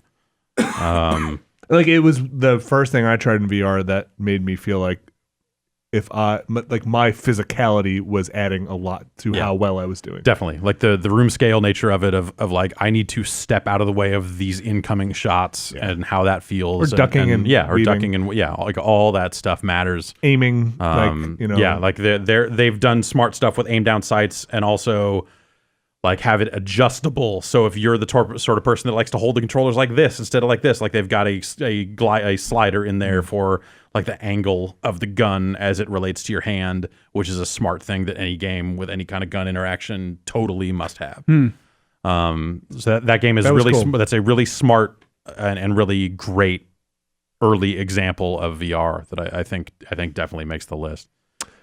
I haven't played a whole lot of it, but Eve Valkyrie also seems like one of those early solid examples of VR, but that like even at this point seems kind of antiquated. Yeah. I mean, that stuff was April. Yeah, when that came out, right? No, was it Oculus April launch? for the Vive, and then it was before that for Oculus.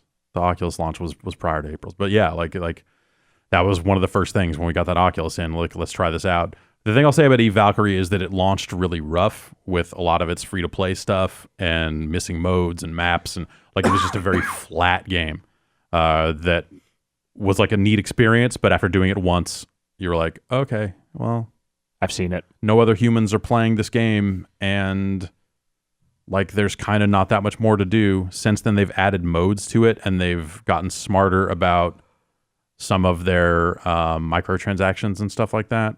In terms of like, you used to have to rent additional loadout slots that would expire at the end of 30 days, which is like a terrible thing. They changed that. They've come out on other platforms since then as well. But like it is still a $60 game, and I think it's really thin at $60. Even if the actual experience, like the cockpit dogfight thing, is one of those early things you're like, oh, of course, this is what I've wanted to do. They make good on that, but I feel like it's just not enough. So I think it's really good, but I don't know if it makes top 3. I don't know if it makes top 3 here. Okay. Should we take it off? Yeah, go ahead. Let's take it off. I think we got to start taking some stuff off Yeah, here. yeah. Like Loading Human Chapter 1 is like funny and shaving and stuff like that's good. That's the one with the bathroom where you start, Yeah, right? Throw everything in the toilet. There's The bathroom there's- experience was top notch there, but I would rather play a VR game called The Bathroom Experience. yeah, Chapter 1. I never had a chance to go back and play the actual story. In Yeah, that, like so I don't even- there's cool stuff there, but I wouldn't necessarily put it on here. I mean, there's even other like better kind of story driven stuff. Headmaster Brad? I don't know. I'm very torn on Yeah, that. like I think Headmaster ends up being kind of limited by the technology. Yeah. Yeah, I would love to have played Headmaster on a Vive. Well, Just good to news see- because everyone is now making Headmaster knockoffs for man, Vive and Rift. that's There's a like shame. there are 2 other games out there that are this game. That sucks, but I bet they won't nail the other qualities of No. Headmaster that are good. Like the other one that's like soccer training starring Axel Ricks or whatever the fuck they called it. Like that thing was. You had good things to say was a about the bummer. writing. That's the in thing. Headmaster. That's the thing. They can rip off the gameplay of Headmaster, but the wit of it is pretty unique. Yeah. and well done. And like, there's a lot of clever stuff later on that they do with level design because you're not just hitting soccer balls into goals the whole time. Right. Like you get into some weird situations toward the end as the soccer facility starts running out of money and they start having to improvise other tests for you. Okay. It's pretty good. Yeah, but I wonder like that. Like I feel like the stuff that's really great about Headmaster has a little less to do with the VR. Yeah, I never felt like I was really good at that game. At best, I felt like I was clawing my way through it to see the next like joke level Yeah. and stuff like that. It was just too hard to dial it. I started getting there at the end because it gets so fucking hard that if you can't find a way to dial it in, it's unfinishable. Because it's really demanding. Like the requirements, because it's just a star-based thing, so it's like you need 68 stars to unlock the 4th exam or whatever, and it's just like, oh god, I feel like I've gotten every star I could possibly get right now. What am I going to do? Yeah. Yeah, and even when I got better at it toward the end, I never felt like I was like really nailing it.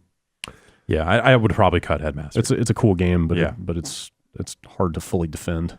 I don't think Drunken Bar Fight stays on here. I think that it was a really fun, goofy thing for us to mess with, but also it seems like... Yeah. So if this category was going to be like VR interaction of the year, which we talked about doing at one point for Right. like the Rec Room fist bump and stuff like that, like there are things in Drunken Bar Fight that I think maybe would be a stronger case. But compared to this other stuff, like, no, it's just not. and honestly, one of the best experiences about that game is watching Yeah, I've been the player character from a third-person perspective Yes. animate. Yeah, and we were that's not in part of the VR. Some of that experience. stuff feels pretty good though, or at Does it least feel real? Like when you go to the bar and grab something off the bar, which does not feel great. But once you have it in your hand and you turn around and there's somebody in your face and you just swing your arm and it shatters. Yeah. Like the chairs. Your felt- arm or the... Well, yeah, it depends how hard you go. But like being able to hold the stools with both hands, Yeah. and the harder you push or throw, the more velocity you have, the more the person will get sent back. Like if you just toss it, it'll just bounce off of them. But if you really smash it over their head, Yeah. like feels pretty good, but it is not ready for It's very funny. a list. Yeah. I like budget cuts a lot, but I think it's also one of those things where it's a demo. It's not even in early access. Oh, okay. Like it's kind of even one step further removed from being out to where I'd probably just kind of disqualify it based on that. As much as I enjoy parts of the lab, I don't know that the lab hangs as a full thing. Yeah, the lab is like a great first experience, but like some of those things are like I just went back to the lab because I wanted to play it since I got the touch controllers at home. I'm like, I wonder if the lab works, and then it does, and you're like, that's weird, that's kind of awesome, and then played all that stuff again and went like, all right, this stuff's Well, it's like the thing that should come with VR, totally. right? It's a great first thing to do. That's the thing with the portal thing and the yeah, like shooting yeah. gallery. Like, Yeah. okay. There's great stuff in there, but it's not on our list. Raw data is cool, Yeah. but raw data is really just you fighting robots and drones. kinda wave-based. It's almost like a tower defense game. Like Yeah. you get to a point later on where they're kind of moving in a direction at a thing, and you're defending it with another player. Like it's a good multiplayer thing at that Yes. point because they're kind of coming from multiple directions. So that changes. I think their class-based stuff's good. I think their weapon handling stuff is really good. The sword especially works way better than you think it would. And they were the first game that I think we played like a little bit before it came out where the teleport was still a move. So you could do things like it's a very fast move, but you could kind of like stick the sword out and teleport and get a hit, Right. which seems like a really cool idea. Raw data, I think, is there are a lot of smart ideas there, but I just don't think I would make it top 3. No, me either.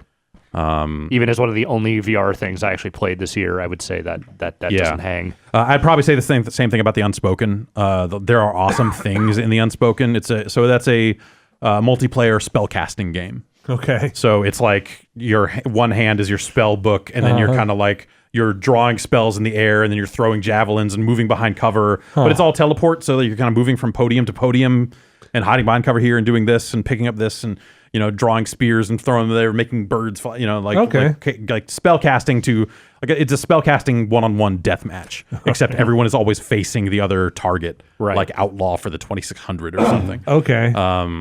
And there are awesome ideas in that game, and parts of it are really, really neat. But I still don't think it's better than at least 3 other things on this list. So I would say, in the interest of cutting things that I don't think any of the rest of you have played, I would probably cut that. That sounds like hover junkers. Hover junkers? Yeah. Hover junkers is you move more in hover junkers. Okay. Even if you're standing still, but you're on this hovering skiff that moves around. So that's a little more dynamic even than the Unspoken, where you are kind of like, hey, there are like 8 points I can stand in this map. I'm going to teleport over to here and do this, or I mean, there's more to it than that, but yeah, I don't think it makes it. I think it's kind of encouraging that so many games got on this list ahead of hover junkers. Personally, yeah. Hover junkers, I think, was just something that was like an awesome idea, and there were some great first moments for VR there that, like, as the player base dried up and moved on to games like Onward, like, it's hard to recommend hover junkers right now because I don't think anyone's playing it anymore, which is a fucking shame. Like, it's kind of the problem of making these multiplayer games. Valkyrie ran into it, though. The last time I tried Valkyrie a few weeks ago and got into a match that was like every slot but one was a human player. And that was the first time that had ever happened. And I was like, wow, cool. But multiplayer games in VR, like you think about like indie Steam games and with having online multiplayer, and you're like, well, hopefully I'll find 3 other people playing this game. And you almost never do.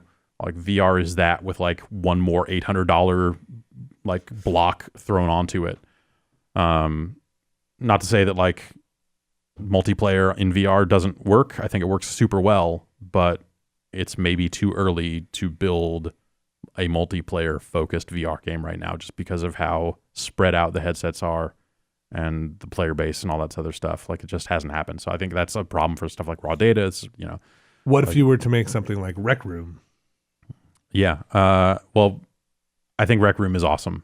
So what is awesome about Rec Room? Rec Room is a great series of interactions. Like, Rec Room is a mix of like that multiplayer stuff we were just talking about. Like, Rec Room is probably the one exception I would make for like a multiplayer thing. Toy Box maybe also, but like Toy Box is not. It's more of a social little demo thing. Because Rec Room is one part social space, one part game. And so you have a kind of a series of games you can play. Paintball being the one that is still kind of far and away my favorite. And then you have the actual Rec Room where you're hanging out in this gym, shooting baskets and throwing darts, and there's like video cameras you can pick up and film the other players, and everyone has this abstracted, like almost Rayman-esque look of just like, I'm a set of hands and a torso and a head with no legs, and I'm smiling, and I'm a little lady and whatever, I'm teleporting around, and we're just goofing off. So there was a little bit of Rec Room that I did, and it had a ping pong pong ball and a paddle where I was able to keep the ball up for as long as it felt like I felt like I was messing up. And that was a cool VR experience of like, this feels like I'm doing this myself. And I think like Rec Room's paintball, like obviously there are a lot of multiplayer shooters in VR. People are definitely very quick to go like, well, what can we do with guns in this? And then you have a lot of very realistic stuff, like Onward is doing some really neat stuff.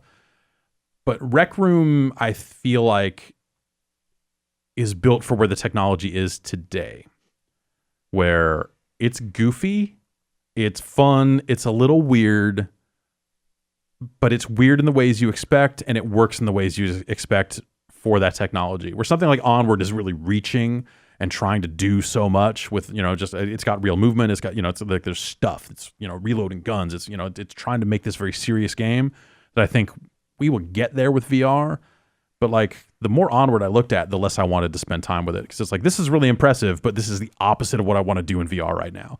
Whereas like Rec Room's paintball is like, these are really weird comparisons to make.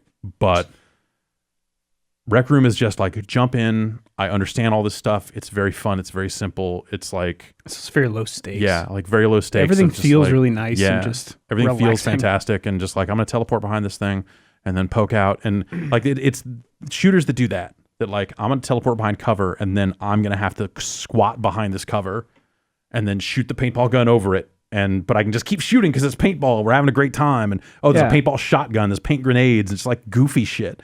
Like that stuff works so much better. Like you're not creating an uncanny valley effect where you're like, oh, here's this very realistic looking soldier and he doesn't move right, or it just doesn't look right. And like the torsos and the look of Rec Room, I think works so much in its favor that it is just incredibly impressive. It seemed like when I was watching you guys play Rec Room, there more often than not you were able to interact with stuff the way you thought you should be able to interact with stuff. And I think that's one of the most impressive things about Rec Room is that they thought of those things. And I think that's the stuff that VR developers really need to account for is exactly that, is what would be the dumb thing someone would do. Right. We need to make sure that we at least acknowledge, even if it's not going to work, we need to make sure that something sort of happens. Like if you put buttons on a thing, make sure you can push the buttons. Yeah. Or if you can pour something out, make sure something happens when you pour it out. Right. Yeah, pretty much. So like Rec Room checks enough of those boxes. They're updating it on a fairly aggressive schedule. It shipped alongside the Oculus Touch, so it's got, they actually put those controllers into the Steam version too. You can look down and see them, or look at the wall and see them and stuff. And I feel really strong about Rec Room. So the other two we have on here that we didn't talk about or that we didn't talk about yet are There's a few. Res Infinite. Yeah. And that's, I don't know, I've heard a lot of good stuff about the post-res. I think it would be bad if Res Infinite was not on this list. So it's what do you call that last Area level? X. Area X X is the new level. Is the stuff I hear the most about. And then Job Simulator, which seemed like the poster child or it seemed like the portal of Job Simulator is doing everything we just talked about in terms of like interaction. Yeah, in terms of like you do a thing, they thought of that. I think it's one of the most effective ways to demo VR. Yeah. Totally. Like those early PAXs and stuff where we're trying to buy stuff. That was the I threw this stuff around and it was silly and fun. Right. And the jokes actually play. Like that's the key I thing. think Is the sense of it's well humor written. The works. humor is good. Yeah. If anything, I think each job is too long. Like you So, end up kind of the last few things you do for each job are sort of just repetitive variations. Or on, there's that, but also I feel like some of the endings feel a little arbitrary. Where like if they were writing a thing that very much had a progression and a conclusion, I feel like there should have been some better climactic moments. They all just kind of end. all four of them just kind of end. Yeah, like it's each just one's like, just I guess- you can keep hanging out here if you want, or but also again, if we were doing VR interaction of the year, you make that briefcase appear out of thin air, and then I have to eat a burrito to quit the job. Yeah, the exit burrito. The exit burrito. And you take is, one bite, and then on the second bite, it says like, "Are you sure?" or something. And you take the like other inside bite, the burrito, and that's how you exit. That's a good incredible. bit. It's amazing. It is amazing. All right. So the things we haven't really discussed on here. Ripcoil is a Pong-like, a Windjammers-esque sort of game, but it's really more Pong, where you're kind of standing and kind of leaning back and forth to make your skiff move, and you're catching a disc and throwing it. So it has this kind of Tron thing going, and it's really close to being one of the best things ever, but it's just far enough away from it that I'm like, man, the next iteration. a sequel to this. Like, give us like a bit more fidelity here, or leg tracking, or or a room scale, or like whatever, instead of just this kind of like back and forth Pongish sort of thing. You will have some serious shit. Okay. But as it stands right now, it's just a there. little too far take it off. off? Yeah. Okay. I Expected to Die. I really do like, but I don't think it makes It's top three. Okay.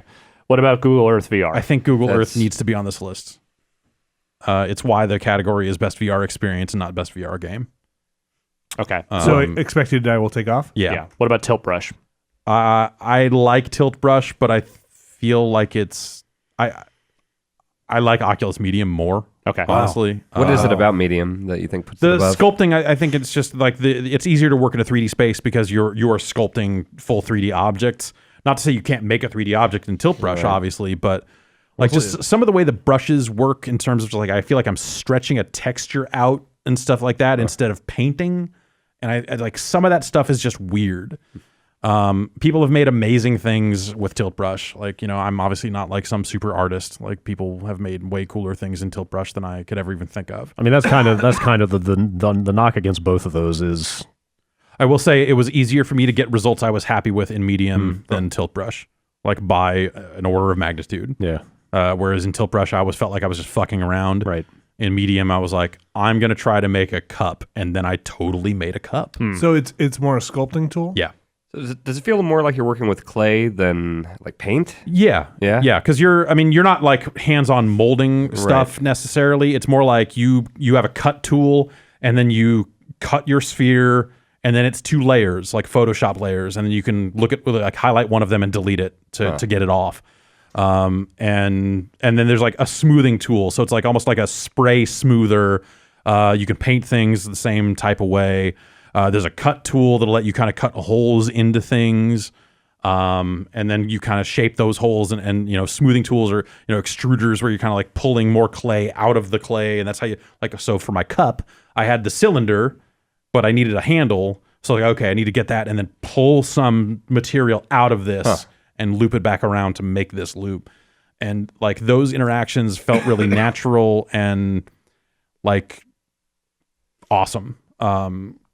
So I would probably... It's interesting. I mean, that is a very real way that people interact with art in like an additive, subtractive. Like some people really take to subtractive stuff like sculpting and some people take to paint like and layering and stuff. So it's interesting. Yeah. So like they are the inverse like that, where it is just like where Tilt Brush is start with nothing and go. Yeah. And I mean, in Medium you start with nothing, but also it's the first thing you do is like, well, I'm going to plop a ball and here, then extract and then extract that's my really, thing out of it. It's really interesting to see people come to it and have those nuances kind of shake out and like. Maybe I've never taken an art class, but like I'm drawn to this. Like maybe sculpting is my thing. Totally. Maybe I should go try to do this. Like it's hard for, I went to art school and it was hard for some artists to visualize a block and get to a figure versus to have nothing and build up to something. Right. And some people were the inverse of it. And like I found that like I had a hard time seeing like a cube and being like, what do I have to take away here to get what I want? Yeah, and granted, the 2 things I made were a cup and a snowman. And since one of the easiest things to do is to make a sphere, the snowman was the natural first step of just like, I just make 3 of these and attach them. But then I was like, okay, well now I'm gonna like pull a carrot-looking thing out of this thing to make a nose, and then paint it orange, or at least what I thought was orange. It might not actually be orange. I don't know. Medium is really impressive. I think Tilt Brush is too. Also, I just think that if I'm choosing between the 2. Medium is for me. Tilt Brush is impressive, and I would happily watch other people make stuff. Are we choosing between the 2? Because we've got super hot VR here. Does that hold up? I'm going to be honest. I don't think either of them is actually going to make it when all is said and done. I mean, my big problem with them is just that they are constrained by what you are capable of doing with them. Like I follow an artist on Twitter from who works at Oculus and posts like 1 medium sculpture a day, and he does like incredible stuff with it. But I'll never be able to get within 1/100th of that, Like it's a lot more interesting for me to look at what other people do with those things. I agree, but also like I felt like actually happy with what I had made. For as simple as that stuff was, and maybe it's a little dumb, I don't know.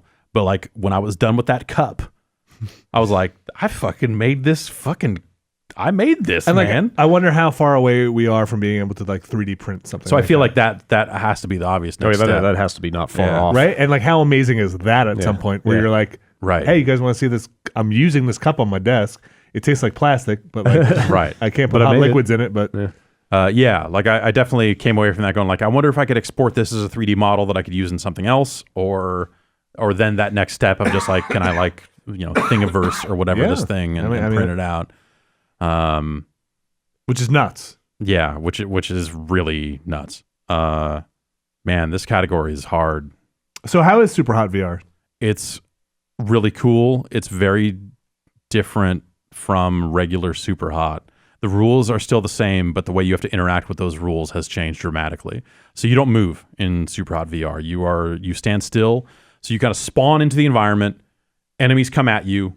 As soon as you take out all the enemies that are going to come at you in that particular wave, a pyramid appears, and you look at the pyramid, and then you are teleported to another section where another set of enemies will come your way, and then there's a pyramid for you to look at, and you do this kind of 5 times, and then that's the end of that chunk. Yeah. And then you will kind of move on to the next one. And if you fail at any point in that, you have to go all the way back to the start of these chunks. So how is time pausing or moving? Like, When you don't move at all, time stops. When you move your head or your hands, time moves. is it finicky, or it feels like you can hold still? I can hold still. Okay. I was able to hold still and feel pretty good about it. Okay. So like then it's grabbing objects. So it's like it's grabbing an ashtray or they do the elevator bit from regular Super Hot, except you spawn in this elevator and there are like 8 ninja stars stuck into the wall and 3 guys out there that you have to kill, and 2 of them have fucking shotguns. So you kind of lean out, but as you lean out, they are bullets are shooting. coming, So. And every time you pull the trigger, like regular Super Hot, every gunfire goes up. There's a bit of a leap there. There's a cost to shooting guns. And so I found myself in that situation being pretty bad at throwing things. That's like throwing things in VR is either really easy because they put too much auto aim on it, or really hard because they don't. This one is, I eventually got it down, but it's pretty tough. So I'm like grabbing these ninja stars and frantically trying to throw them at these guys. And I'm just missing with all of them. I got 1 with the last star. I'm like, okay, cool. I need to get one of these guys to come over here so I can punch him, take his gun, and then shoot the other guy. So then I found myself hiding behind the half-open elevator door, just Arsenio Hall like this. Like rotating your arm. Basically to make time move long enough for this guy to come close so I could then punch him, take his gun, lean out, shoot that guy. It still seems all right. It's fucking fun as shit. So do you have to does it feel great like grabbing the guns out of the air? Yes. Because that seems like the thing that would be because awesome. like there's a lot more, like you are punching those guys in a lot of cases to kill them and getting them to drop their gun and then grabbing the gun out of the air and shooting them. And then you get to do the thing where at the end of every match, as it's going to start yelling Super Hot or something, you throw those guns away and they just shatter. Is it room space? Like, do you walk around at all? No, you can take steps and dodge bullets and stuff like that. It's okay, not just a little necessarily. So the Oculus Touch stuff is like they consider the room scale stuff to be experimental, and it's primarily meant for there to be 2 sensors in front of you, which will actually track most average sized rooms in a room scale-esque way. Okay, so you can go a little bit either way. Yeah, I mean you're taking like you're drawing a border just like you are with a Vive and staying within that space. And yeah, so you're taking a step here, a step there. You're hiding behind the elevator. You're kind of doing, it's not just standing still. It's good. I will say that I have not played the full game, but at the same time, there was a part where you kind of come out of the Super Hot world and are in the real world and have to put floppy disks into disk drives, like in regular Super Hot, where it would kind of like you're not taking the goggles off. No, I'm not. Somebody in the game takes the goggles off, and then you put the disc in. Then it says put on your headset, and you look up, and there's like a headset up there, and you like attach goggles to a big thing, goggles, and you just grab it and put it on. Weird. Which accounting that thing also is very much about the VR headset thing, but I think accounting is actually abrasive and terrible in every way imaginable. All right, well, we got to whittle this down to 3. What do you think about this list? I think this list is probably Space Pirate Trainer, Google Earth VR, and Rec Room. Man, really? No Res? Yeah. I think that like Res is really cool in VR, and I think Area X is a great demo, but Area X is not a thing I feel like I want to return to multiple times because it's really easy. I've played it like 5 times. I played it like twice, and I'm like, this is awesome. It is among the best things in VR. But at the same time, like Area X, I feel like being the one new thing in that game. It's beyond that for me because VR is the thing that finally made Res work for me. Yeah. Like I've played like every version of Res as they've come out and it never really clicked for me. I've never even played all 5 levels of Res before. Like I literally had never finished Res somehow. Yeah. I think you're right. VR makes Res work in a way that it never has before. Like the whole concept of synesthesia like finally clicked for me once I was in Res and it was all around me as opposed to just being on a TV. Like it became a completely different game for me at that point. I think the thing that breaks for me is that it is still a rail shooter. And like a lot of the gameplay stuff, don't get me wrong, I fucking love Rez. But when I think about what VR is capable of right now today, not future tech, whatever. But when I think about the experiences that are available across all of these headsets and all this sort of stuff, like Rez feels like it works because of its art and because of its design, and that is the stuff that was in the original game. I would agree with that. I just don't know that is a huge negative. I'm not saying it's a huge negative, but I am saying that like the other things I think are far more impressive when it comes to taking advantage of the technology and when it comes to truly being VR first experiences. And I think that Rez is like I really like the head aiming, to looking around to aim and all the other stuff, and not using a stick and all that stuff. But it is, I'm looking at this target, I'm locking onto it, I'm shooting these things over and over again. Like, if anything, like Rez HD feels, or Rez Infinite is like, also seems like the easiest version of Rez for me. Yeah, I didn't have a problem with that. I was just there for the experience. Is there something that you take off on here, Brad? I mean, I think Rez on. I think medium goes. Well, like between Space Pirate, Earth, and Rec Room, is there something that you'd push off for Rez? I think we can cut it down. Like we can cut super hot. And medium. We still got like 7 things here. We can cut medium. I love Job Simulator. I wish I wish they stuck the landings on each one of those jobs a lot better. Yeah. Like that's it's so close to being like completely incredible. But at the same time, like those interactions are awesome, and it's sort of like the lab in that like if it's one of the first things you should do in VR. Yeah, absolutely. I mean, assuming you're using a headset that is up to the task. I will say I played the PSVR version of that, which defaults to the smallest version of each level. Which felt like downright claustrophobic. Like you feel like you could barely turn, much less take a step in any direction. Yeah, in a larger sized room, Job Simulator gets significantly more impressive, and on those other headsets, it works. Which on PlayStation VR, like I got that platinum trophy, but I almost broke everything in that room doing it because of how fucked up PlayStation VR was. Yeah. But that is also on Oculus Touch. It's on all 3. I'd like to make a quick case for maybe why Google Earth shouldn't be on here, which is to say that while that thing is conceptually awesome and what it does out of the box is still pretty impressive, there are a lot of quality of life things that game or that thing could do better. The way it renders stuff at street level is real messy. And it's fascinating. Yeah. But it's real messy. And on top of that, there's no search function.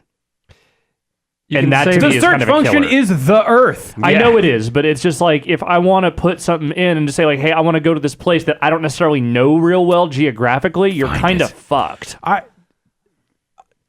Google Earth VR is like not only one of the most impressive things I've done with VR, it might be one of the most impressive things I've done. It very much has a like, oh, we just skipped like 10 years in the future feel to it. Yeah. Of like, shit, like how far away from like being like, let's go back to a memory or something are we from this? Like, I know it's weird. Like I always thought Google Maps was a little too far in the sci-fi realm.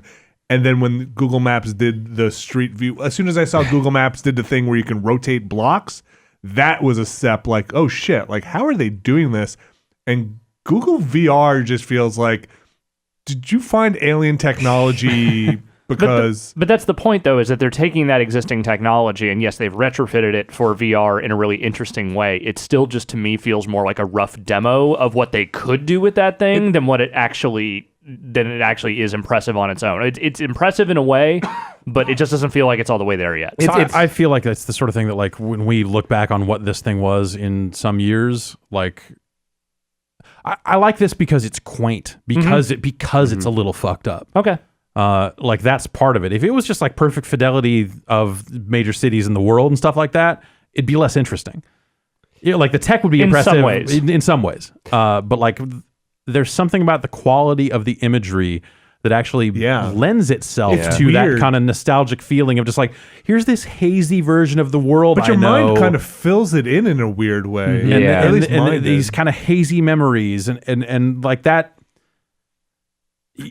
It is the thing. It's extremely rough in a lot of ways that we've already mentioned, but like this entire year of doing these launch streams and Verodio, it's the one thing that's made me, after watching Jeff do it, say like, hey, I need to get in there and I need to try this thing out. And like I was so into the idea of VR beforehand. Obviously, I fell off. I like most of the offerings that it has, but that thing and seeing Jeff's reaction to it, I was like, I have to try that. And it lived up to everything Jeff was saying. Like it was easily my number one on it was like a damn near emotion. It was a genuine emotional reaction out of that thing. Okay. In a really profound way that I didn't expect. Yeah, it's we were doing a thing, and you were like, I want to see if the mural is on the side of that building, And it was. and it was, and didn't look that distorted, which Yeah. is weird. I mean, it's really at the actual street level. Like, if for some reason, like buildings, the taller they get, it seems like Yeah. the fidelity is better. But the closer you get to Of the course. street, the I more mean, fucked up it gets. And that makes sense, right? Yeah. Like, when you start getting into lanes with trees on them, Yeah. things get real weird. That's Yes. why you have to turn on an option just to even let you get down there. Is like Yeah. they know it's janky and weird right now. Yeah. Like that's a side thing you have to check. But like in some ways, some of that stuff just had that weird Inception style vibe of like, I'm not sure I remember how this is supposed to be either, Google. So like maybe this house was a block. It was weird. It's a weird thing. I'm not saying I got 100% it Yeah. shouldn't be on there. I just wanted to make that case Yeah. for maybe why it shouldn't be. yeah. No, I think it has to. be. Okay. I agree. Space Pirate Trainer to me is just another one of those wave-based things. It's I well haven't- done. I haven't gotten deep in it. It's the game that I always use to calibrate our VR thing to make sure the video and sound is working and stuff. I just don't think it is as, I don't know if complex is the right word, but as deep an experience as some of the other stuff. I think it is. You're right. It is relatively simple by comparison to some of the other stuff out there, but I feel like it nails it so well. It does it really well. That matters. And they've added weapons to it over time that I think have made it a little more complicated. They've added additional modes. Okay. And I think that may, again, if we were doing like a best interaction thing, the melee weapon, the like grab a thing, pull it in, club it, would be on that list. Okay. Like that thing feels real good, and that's a relatively recent addition. Did we say Job Simulator is going? I like Job Simulator a lot. I think we're down to Rec Room or Res. Not to complicate matters, but I'm kind of bummed that Super Hypercube hasn't even been discussed. I've never seen it. But I I have no idea. Can't imagine it would actually make the top three. I like it a lot. Yeah, I think it's awesome. Speaking of games that like play to VR strength really well, like they throw up obstacles intentionally to make you use the looking aspects of VR pretty cleverly. Mhm.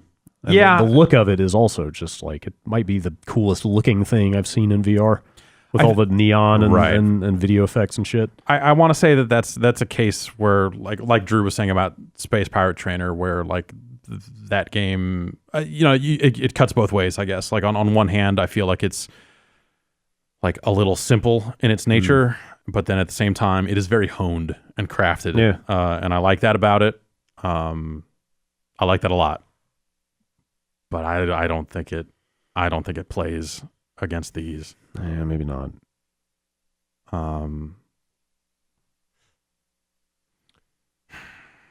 I think if we went with Google Earth, Rec Room, and Res Infinite, that's a really strong top three. I don't know that I'm willing to let go of Space Pirate Trainer. I might actually cut Rec Room first. Wow. That's And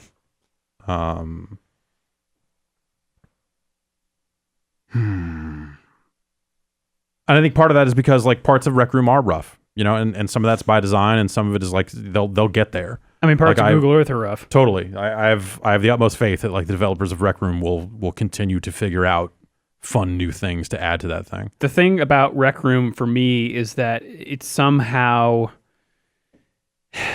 and I can only assume that this is because it is a VR thing and replicates the feeling of being in that space, is that the interactions you have with strangers are unlike any other game. Yeah. that I have ever encountered. And I think they're smart to do it. And they're positive. Like Right. when you do get hit in paintball, you're like, oh, you got me. Instead of like, oh, my KD ratio. I feel like every time I got hit in that thing, I was waving at the other player and going, ah! yeah, You got it's me. A fun video game. Yeah. Yeah. The art, like a lot of the stuff, I think helps with that vibe. Yeah. Fuck, man. This is hard. Like, That one seemed to have the best social experience. that I've yeah, seen and thus I far. think that the part of And that is that's super because hard to nail, they, I think, in VR. like, there are things that are pure social experiences in VR, and we've tried those. I've tried some of those Oh, yeah. separately as well, and the ones that are just like social for social's sake, I think come off as like creepy and kind of weird. Yep. And Rec Room actually manages to avoid all that by just kind of like going, hey, let's have some fun. And there is real value in that. I don't think we should get rid of Rec Room. Yeah, No. yeah. It seems like there's more value in that than a gallery shooter, even if it is a really good. Still, Yeah. like I would take Space Pirate Trainer over Rez. Okay, yeah, sure. With the list we've got here. But yeah, I think Google Earth and Rec Room, I think they're really strong arguments for both of those. But Yeah. I could see either of the others going. I didn't play Rez. The Space Pirate Trainer stuff was fun though. Yeah, I like Rez. I just don't, it's hard for me to, like, even as such a huge Rez fan, it's hard for me to really feel good going to bat for it.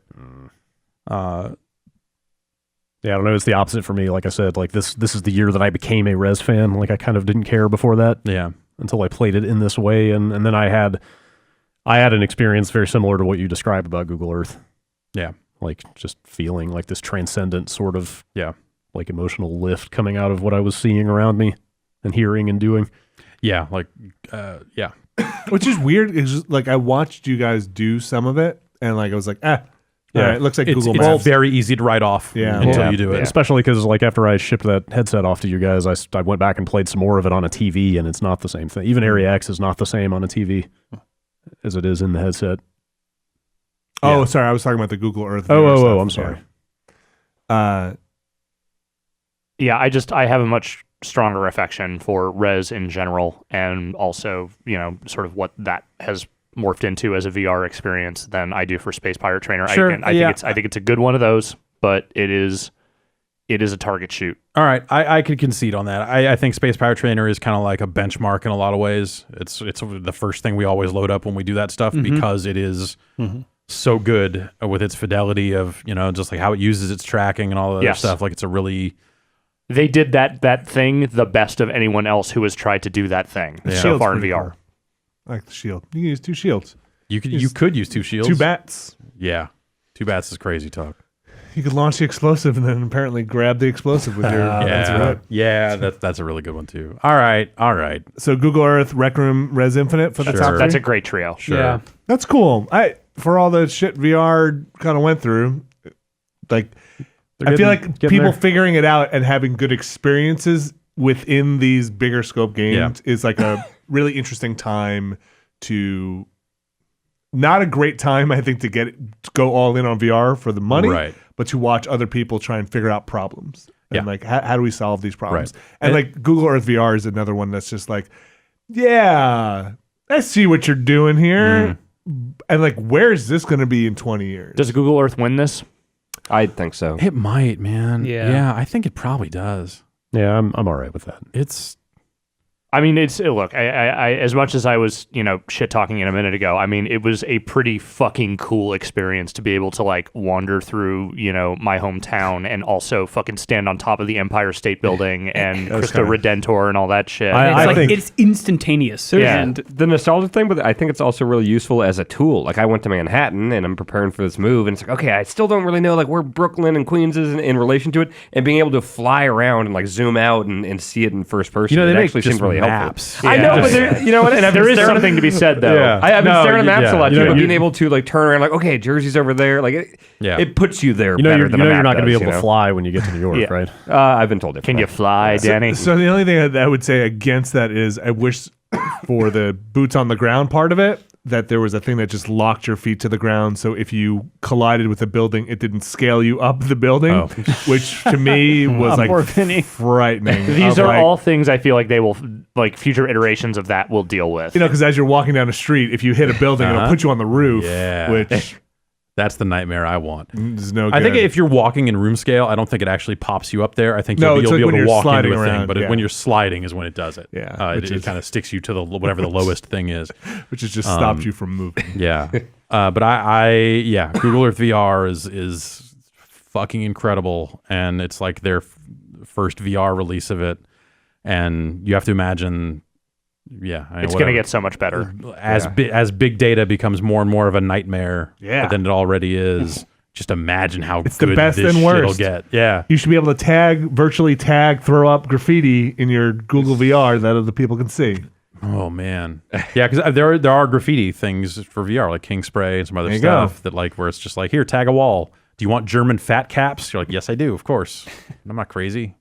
And yeah, you're right. That actually would be pretty amazing. All right. And then someone needs to make a Dark Souls game in there, so you have to leave the graffiti for people. Yeah. So Google Earth VR takes it. I take it. Yeah. Yeah. All right. That is our best VR experience of the year then. Moving on to another stacked category. Sadly, most disappointing game. Quite a few games listed here. Yeah, it's a pretty long list. This is longtime listeners will already know this, but this is kind of about the gulf between what we expected out of a game and what it turned out to be. This is not the worst game. It's just like, what was the thing we were most looking forward to and optimistic about that let us down the most? Or even in some cases where, hey, a previous entry has been better. I think, well, there'll be a couple of different cases on this list that I think are still valid that don't 100% fit your description. Well, yeah, but generally it's stuff that we wish was better and wanted to be better and when was not. But what is it? What are they? The category. Game. I don't know if you ever said it. Yeah, most disappointing game. He said it. Yeah, you did. I want you to say it again. Okay, fine. Say it It's again. most disappointing game. Oh. Now I'll say all the most disappointing game. There you go. I'll say All right. I'll say Now all it's the real. games in the category. Street Fighter V, 100-foot robot golf, dangerous golf, Necropolis, XCOM 2, Amplitude, Far Cry Primal, No Man's Sky, Recore, Super Mario Maker 3DS, Quantum Break, Paper Mario Color Splash, Star Fox Zero, Grow Up, Metroid Prime Federation Force, UFC 2, Trackmania Turbo, Batman Arkham VR, and Battleborn. So right off the bat, I'm going to say, why is Amplitude on this list? I found it to be pretty disappointing. I don't know. Did that come out? Yes, it did. I It thought came out in that was January. Really? Yeah. I thought Yes. that was like snuck No, in the last. it was supposed It's like to be. second week yeah. of January. Um, For my part, I just found it super disappointing. Like I ended up kind of like thinking like, oh man, new Amplitude, awesome. And then they made it, and I was like, oh, turns out that more of my enjoyment of Amplitude was based on having good licensed music in here than I thought. This is like not something I ever want to play ever. I still had a fair amount of fun with that game. I was done with it after about a month, but I enjoyed my time with it. And I don't think it was, I think it was pretty much what they said that game was going to be all along. No, I mean, I don't think it makes top 3, but I was supremely disappointed with Amplitude. Fair. I would, Brad. what? I want you to tell me about the end of Recore. Oh, dude. I mean, Recore is a way bigger discussion than just the ending. Okay, I just want to make sure we hit that. Recore is, for me, is easily top 3 here. Do Okay. you want to just talk about the whole thing now? Yeah, whole thing. That thing looked so awesome going into it. I mean, it was like they were throwing around Inafune's name and Armature, who were like the Metroid Prime people, or a bunch of people who worked on Metroid. So it's basically like Capcom Legend, people who made Metroid Prime. Like they're making this new third-person action game that looks really awesome. It also was like it seemed to signify that like, oh, the mid-tier game is not totally dead. Like, oh, they're saying it's $40. This could be just a fun little romp, Like a scrappy game with a lot of heart is what it looked like and what it was at the like when you first start playing it. I feel but like also it went through like a weird arc where like I feel like they first showed it and you're like, oh man, it's like a big game, and you're like, oh okay, let me temper my expectations because they're actually saying it's maybe not that big, right. But they're pricing it appropriately, so okay, that's cool. And then that I feel like all that extended into like getting hands on with the game when they first sent it out for review and going like, Oh, wait, this is Yeah. actually really cool. That's part of the problem is that the first like 4 to 6 hours of Recore are super cool, and you actually think it's a pretty awesome game. It's a third-person action game that emphasizes like movement and traversal and dodging and evasion over just aiming and shooting at shit. Like they largely automate the shooting because that's not the point of the game. You know, it's using all the evasion abilities, like matching damage types against enemies, racking up combos and stuff. Like it's not a third-person shooter, which is totally to its credit. So where does it fall down? It's So many different ways. I hate to say this because it's Say it. It's like full on MGS5 situation of like, you know, even if this has every appearance of having gone a certain way in development, you don't know because you weren't there. So I can't say for sure. But man, Recore feels like it's completely unfinished. Yeah, like the back third of that game just seems empty. Or Like whole huge areas of the game where there's just kind of nothing. I haven't like eyeballed the map to say exactly, but I would guess maybe close to 20% of the total world map, which you get to at the end of the game, has like nothing in it to do. Oh boy. Did they confirm that there was a whole separate like AI core or whatever? So that like there are spots for 5 robot buddies on your UI, and you only ever get 4. And it wasn't like And a you find DLC thing? you find crafting parts for the 5th robot buddy. So there's a trailer out there. Some people were tweeting at me last week that supposedly they are going to finally put out that robot buddy. Oh, But none of that That's was ever DLC? announced before release. Like for months since that game has been out, it just seemed like they cut. Like the people glitched their way through the game world into dungeons that needed that robot buddy that didn't exist to access. Like, and on top of all of that, it was a messy fucking game. It just was not technically sound. full of like an insane number of bugs. Like more like game breaking, like have to restart the game bugs than I have seen in a major release in a very long time. I mean, it kind of sounds like that stays, right? It is.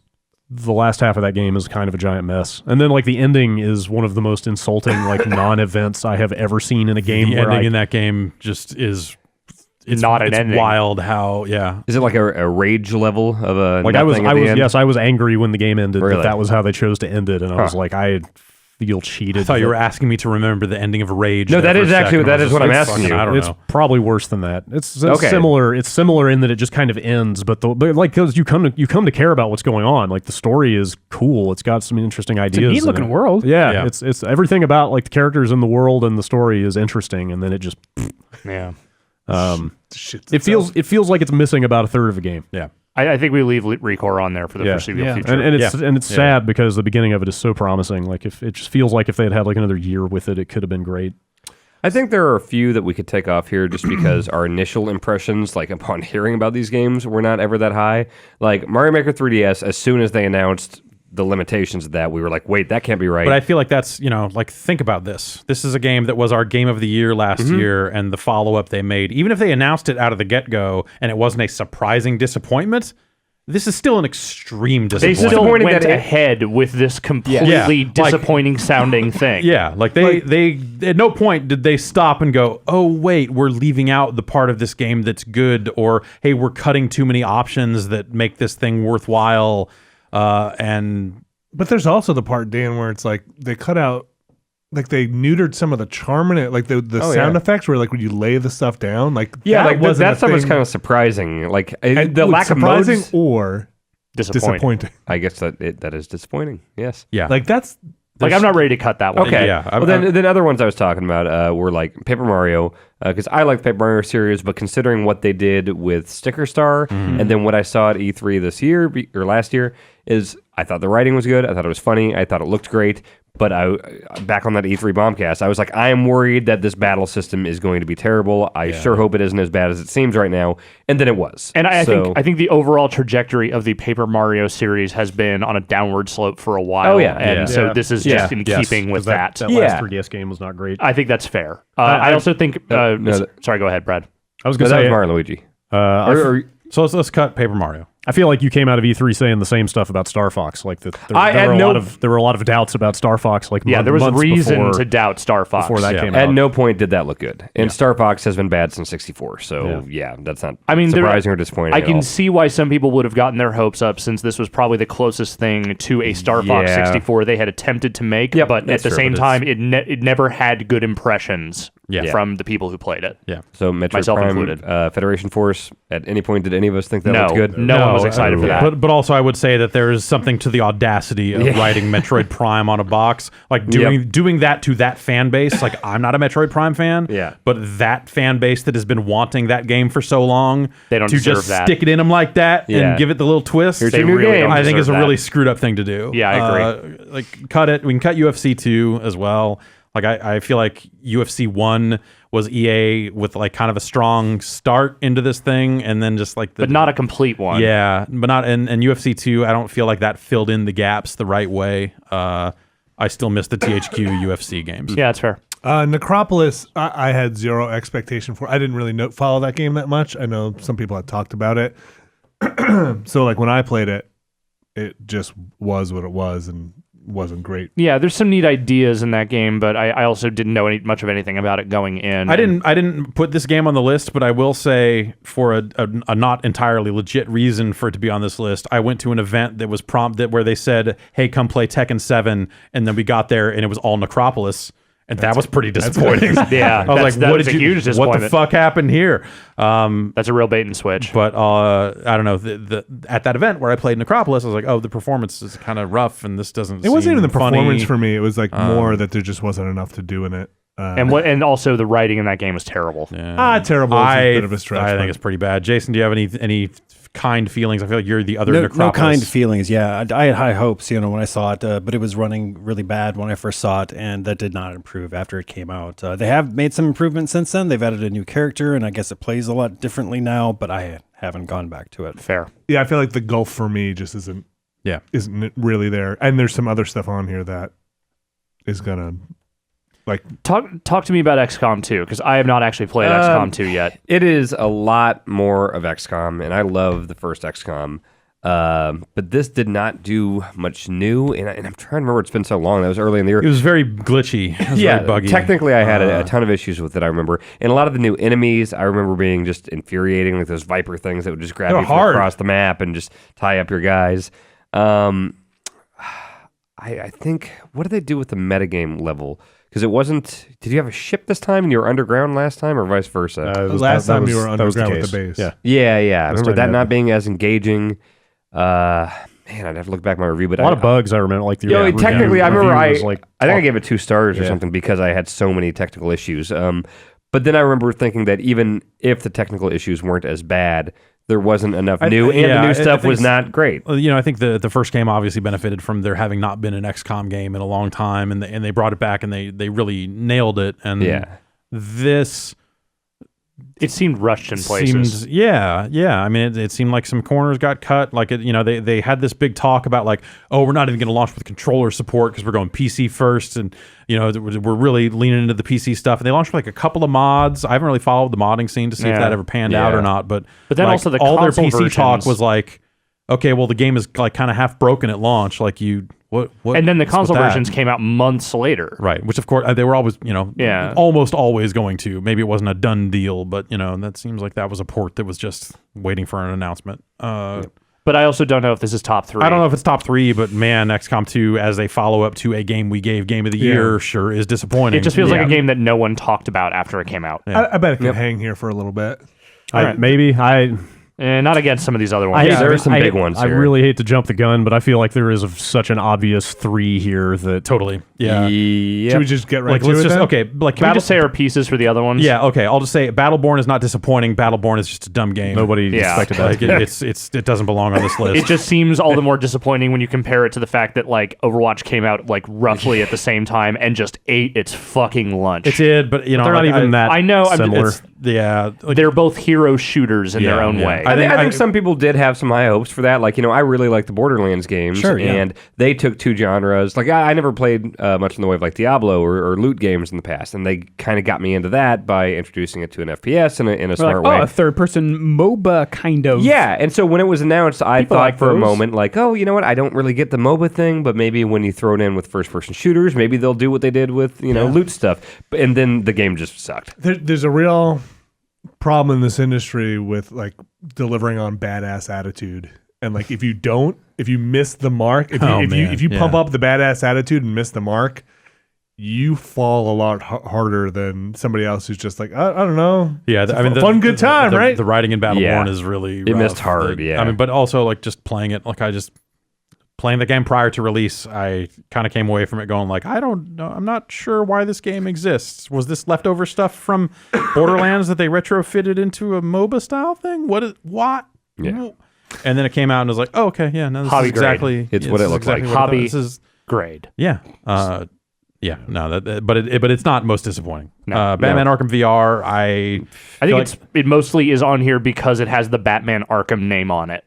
yeah, that's right. It's actually, I don't know, did anybody else finish it here besides No. me? No, It's actually, for what it is, it's better than it should be. Like, it is a tech demo. It's like 12 vignettes that are like 5 to 10 minutes each. But for all that, it's actually like weirdly, the ending is really good. Okay. Like there are several moments in it that tie into the previous Arkham games in like surprisingly effective ways. I just, So- between that being the game that least worked for me on PlayStation VR, and also that it's a case of them getting the VR interactions wrong with like the batarang throwing and well, a lot of yeah. that stuff that just stuff's being, not great. just being kind of bad. For me, it's some of the scenarios they drop you into are kind Yeah. of cool. It's not top 3, but I think that given that it's an Arkham game, Yeah. given that it's Rocksteady, like there's stuff that should have been better. I feel like that was then like Rocksteady went and took back the title of let's make the worst Arkham game Right. from whoever did Origins or whatever. Trackmania Turbo is disappointing because it didn't do the things that I love out of Trackmania, but it's still all right on its own. I just wanted to say, man, if they had put all the server tech, fucking music player, and all the other nonsense into the PC version of this game, it would be the de facto standard Trackmania. But Sure. they tried to make a simplified thing, nailed that in some ways, but it's Let it go. yeah. Grow up, Brad. It's not a bad game. It is It's just- disappointing it though was a compared little- to how cool the first thing was. It was a little underwhelming. I mean, it was half of it was more of the same, and the other half was stuff that kind of got away from what made Grow Home cool and interesting in the first place. Right. Like it's got merits on its own. It's not a terrible game, but like it's in no way is it one of the 3 most disappointing Okay. games of the year.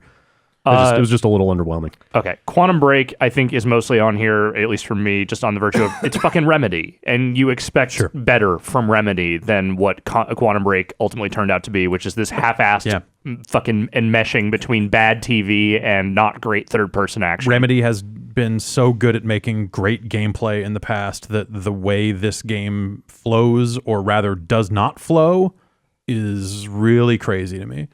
And then, when you load in like all this kind of like TV stuff that's like not well acted, No. and Or produced doesn't- at all. it doesn't like fit. It doesn't need to be there. Like Especially when they've done some pretty great video stuff in the past. Yeah. yeah, totally. Quantum Break is. It's a bummer. It's a bummer, but it is not the top 3 bummer. I will say that like hearing the story of we're making a TV show and video game is immediately that red flag of just like, well, all right. Not sure So about that. That kind of sets the tone. I think in some ways it's better than I thought it would be, and it's not, I don't think it's a particularly good game. Okay. Sounded to me like Far Cry Primal was just sort of middling. I mean, I think by the time 4 came out, people were already complaining about just that format, and then another one Yeah. coming so soon on the heels of that. It's I don't think pretty anything. different from 4, Well, to that's be fine, fair. But I mean, as far as the outposts and They stuff, use frustrating the thing- same map. Yeah. Like the frustrating thing is that it's actually not different enough. For as much Yeah. as they did change, I still came away from finishing that game going like, man, this really is the same formula again. Yeah. Right. Yeah, This like the really is the weapons same and time Far Cry period game. and stuff. 4 different, was but- already a better 3. Yeah. And like I came out of 4 going like, okay, I'm happy to have played another one of these, and this one was better than 3, but I don't want to Can we play move on? another Yeah. Far Cry for a while. And then they tried to do something different, didn't actually do something different, and that It's so game, soon. That game's a bummer, but it is not. Again, I don't think it hangs. I think Dangerous Golf is mostly a bummer by virtue of the people associated with it. I mean, it's a bummer of a game too, but the only reason we had any expectation for it really was because of the people making it. It's a pedigree. It's a team that like you know, like with a lot of these guys and girls coming from like Burnout, X Criterion, like they're a gameplay first kind of crew, and you kind of have some expectation around that stuff. Dangerous Golf, I don't think meets those expectations. It launched in an impossibly rough state. Yeah. Yeah. That then they did iron out, but But it felt like at the even end of the they got day- caught surprised by how quickly that thing came out. It wasn't supposed to or something. I don't know. Yeah, at the end of the day, like that thing just, it is really disappointing along those lines. I don't know that it's top 3.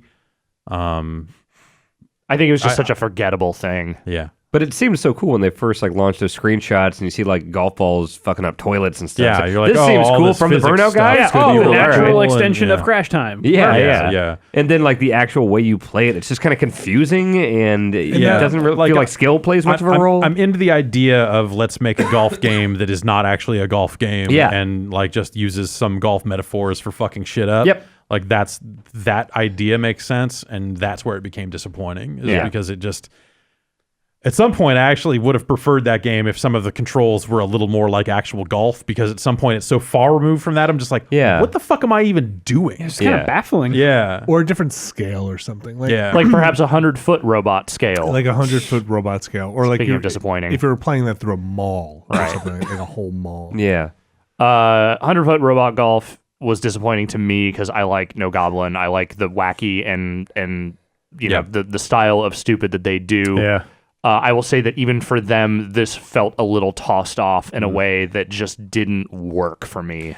It's one of those things where if you look at the people involved in this project, you know, it comes with expectations, and I feel like the commentary really fell flat. Yes. The story mode, the jokes just didn't hit. the only bit of that game I came away with like a real appreciation for was with their like IRC channel. Yes. Like, hey, go here for these fucking fan subs. Like, I thought that was really funny, and then I hung out in that channel for a little bit, even though it was mostly empty. There was like one other person that had the same idea. I feel like that game maybe has heart, but the execution on it, like we played it prior to release and thought like, oh, you know, okay, there's something to this, and I think in VR it works. It's a real rough thing in VR, and then outside of VR, like I just didn't have fun with playing it. I didn't think it was that funny. Roundabout was a goof that actually played pretty well, whereas here, I think, Vinny, you said it, like the golf here seemed like it was taken about as seriously as we take the wrestling in League of Heels. Like it just is that level of just not giving really a fuck about it, and that didn't work for me. I think there's a way to not care about golf. Not sure that's it. Yeah, I like the modes ended up not being as fun as they could have been, or should have been, I guess. Yes. I don't know. Could have been a weird thing to say, but yeah, I don't think that game came together. I don't think any part of it really works. Yeah. Except for like the visual design. Right. Like the design of the characters, I think is really killer. But yeah, that thing Didn't quite hit. should have been funnier. That said, I think it's like number 4 or 5 on this list. I don't think it's a top 3. Did we cut XCOM? No, well, I think we were could. sitting on that one. I think Cutting- XCOM and Well, Robot Golf can go. So the ones that we didn't talk about that we Yes. skipped over. So there's Street Fighter V. Yes. There is that game. There sure is. Most of that game is out now. So like, like is that just a lock in Man. terms of like It is like the, easily top 3. Yeah. Oh yeah. Yeah, I think it is, Easily. and I've said my piece on it 1,000 times. You know, I really like the core of that game. It shipped unfinished, and just everything surrounding that game post-release has been extremely disappointing. And you know, when you talk about pedigree, this is Capcom. This is they revitalized the fighting game genre with Street Fighter 4, and then to come out with something like this that was so middling. It's really, really disappointing. Yeah. You shouldn't be able it to. broke my heart. You shouldn't be able to read the budget limitations of that game as you're playing it. But God, it really felt like it every step of the way. It just felt like cobbled together. so what's the story here? So Street Fighter 4 does okay, right? Like Street Yeah, Fighter it does 4. well. And so what happens with Street Fighter 5? Well, okay, so Capcom finds itself in a very different market all of a sudden as the years wear on. Monster Hunter's hitting, but a lot of their other stuff maybe isn't hitting so hard. They end up doing a deal with Sony, by which Sony funds some percentage of the game's development, and it becomes an exclusive to PlayStation 4, and then a PC version PC. hits as well.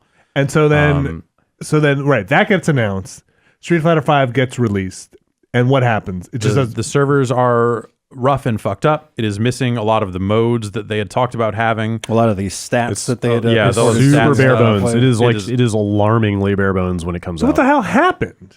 Like, did they just want to They, put they the all effort behind they it? all but said that they rushed it out for the Capcom Pro Tour. Yeah, the like they- esports happened. They all they practically came out and said we needed this game out in time for this tournament. They had to start. already announced all these dates for these tours and already made all those plans, so the game had to be out for their whole schedule of esports events. Because like, So which while is the while the worst game itself reason. like works really well, and the hardcore fighting game community was mostly happy with this, that's still a very, very small percentage. Yeah, of like the on people day out one, there. provided you could get into the game at all, because the servers were on fire, and if you can't log into if you couldn't log into the servers, you couldn't get into the game. Like it wouldn't work. But even once you got to the menu, like multiple major entries on the menu, like shop, were just like grayed out. Like numerous entries on coming this soon, existing menu yeah. all maybe. said like coming next month. They had this aggressive DLC plan. Like they announced this thing going like, hey, it's not going to be like last time. We're only going to put out one thing you have to buy, and then we're going to add content to it for years. It's not going to be like Super Street Fighter 5. Oh, okay, Or so this anything will be like a that. It's going to be like platform. this Yeah. is a platform. Like we'll put out characters like one at a time or in packs, and then we'll they have immediately costumes and blew stuff. all of their DLC dates and all their plans for that stuff because the game was so broken or whatever it was. They continued oh, wasn't it to missing miss a story mode as well? Yeah, Yes, the story that mode too. didn't launch with it. They eventually rolled it in. It was bad. They had a system by which you could earn currency, but not the shop that you could then spend it on. When they finally launched that shop, everything was just slightly too expensive. It's like, hey, grind forever or give us some actual money for this It's stuff. like, isn't it like $10 per And stage? It's like too much for Not stage. quite No, that it's much. Not quite that much. It's not yeah, quite anywhere that, from no. like 2 to like 4. or maybe, no, I'm something sorry, it's like that. 10 per character, I think is the thing. No, I mean even that's like $4. Yeah, I got that. Okay, it's- I've got yeah, that. no, it's Or maybe I was thinking about those holiday events where some or of the, that- some of the stages. Like I feel There was like like an esports Yeah. like Capcom premiered package or something like that that you could The one- buy. that- And that was certainly that was more the inflated. expensive I feel like they That's got right, into a that's right. state where they were suddenly selling products for a game that didn't feel like a complete product to begin with. Yeah. You know, they were Yeah, like totally. trying to sell you add-ons to a thing that like didn't feel done, and I feel like that's a really rotten thing to do. And if you take a look at other games in the genre, you look at Guilty Gear, you look at anything else really, like all NetherRealm stuff. Yeah, those are sold feature packed. Those games, and, yeah. and for the most part, they're working not necessarily day one, but there's a lot of stuff missing from Street Fighter V when it was first released. And then you get to the whole like fucking rootkit Yeah, shit on yeah. the PC. Months, Right. months Yeah. after release, one of the patches for the PC version inadvertently included like a rootkit Well, that compromised the security of your PC. I think it actually was advertent because they were trying to stop people from cheating at their game and Sure. inserting skins, Yeah. and, like unlocking stuff. Like they, this was them trying because to. their survival mode, the way to Yeah. unlock these things was so messed up. And it was very easy to subvert with something like Cheat Engine or whatever, you know. So this was them trying to lock down that stuff, and that's how they chose to do it. Oops. by So what does that creating mean? What does creating that an mean? attack vector. Like So yeah, it opened up your PC. It basically they created a method, and this is all kind of hypothetical because it got patched into the game and out pretty quickly. But like their solution to this problem was to put a thing on your system that could potentially open it up to attack. Okay. Like Like a way to get in. From like an entry port or point. something. Yeah. Yeah, and this is you months know? after the game came out. So that was big part of the problem was because they had this DLC rollout schedule over months. This kept coming back into the news like every time they would miss a date, or they didn't implement that shop the way they said they were going to, or then the rootkit thing happened or whatever. It was just like, felt like every few weeks you were being reminded again and again that they were not hitting all their Yeah, marks. this was like a slow rolling shit show.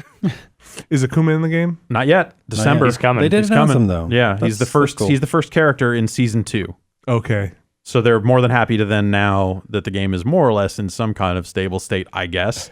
They're like, hey, why don't you re-up for another $30? We got another 6 characters coming your way. Which, like, that's what they said they were I going mean, to do. that's fine. But, Like, if the game works, that's fine. Like, that's their business model. As someone who has been a big fan of fighting games, not on some professional level or something like that, like they have soured the well on they've poisoned the well on this so much that like I'm done. And like Street Fighter 4 was pretty good. Yeah, and it only got better over time. Yeah. Like, you give it maybe I will have like cleansed myself of the evil, awful feelings that game has put out in a year or two. But right now that thing just feels so toxic and like I have bad feeling for Street Fighter 5. And it's I don't want to come near it. I don't want to touch it. Like, I don't want to read their patch notes for what they're changing. Like, I don't want to watch it be played professionally anymore. Like, I'm just done. And there's no plan. I've even stopped watching a little bit. Yeah. There's no plan for it to ever come to a Microsoft platform or to No, I come mean, to Xbox One. my understanding Sony is put that, money that into Sony was involved in its development in a way that will prevent it from happening. Windows is the closest you're going to get. Yeah. Good on Microsoft for dodging that bullet, I guess. I don't know. Yeah, but and it's a weird case because I think there are people out there that are looking for something very specific out of this game and finding it. But again, when you compare it to other games in the genre and the breadth of content, the depth of content that you want to find there, and you hear what they talked about for this game and look at where they're even still at today, they're just not there. I think it bears repeating.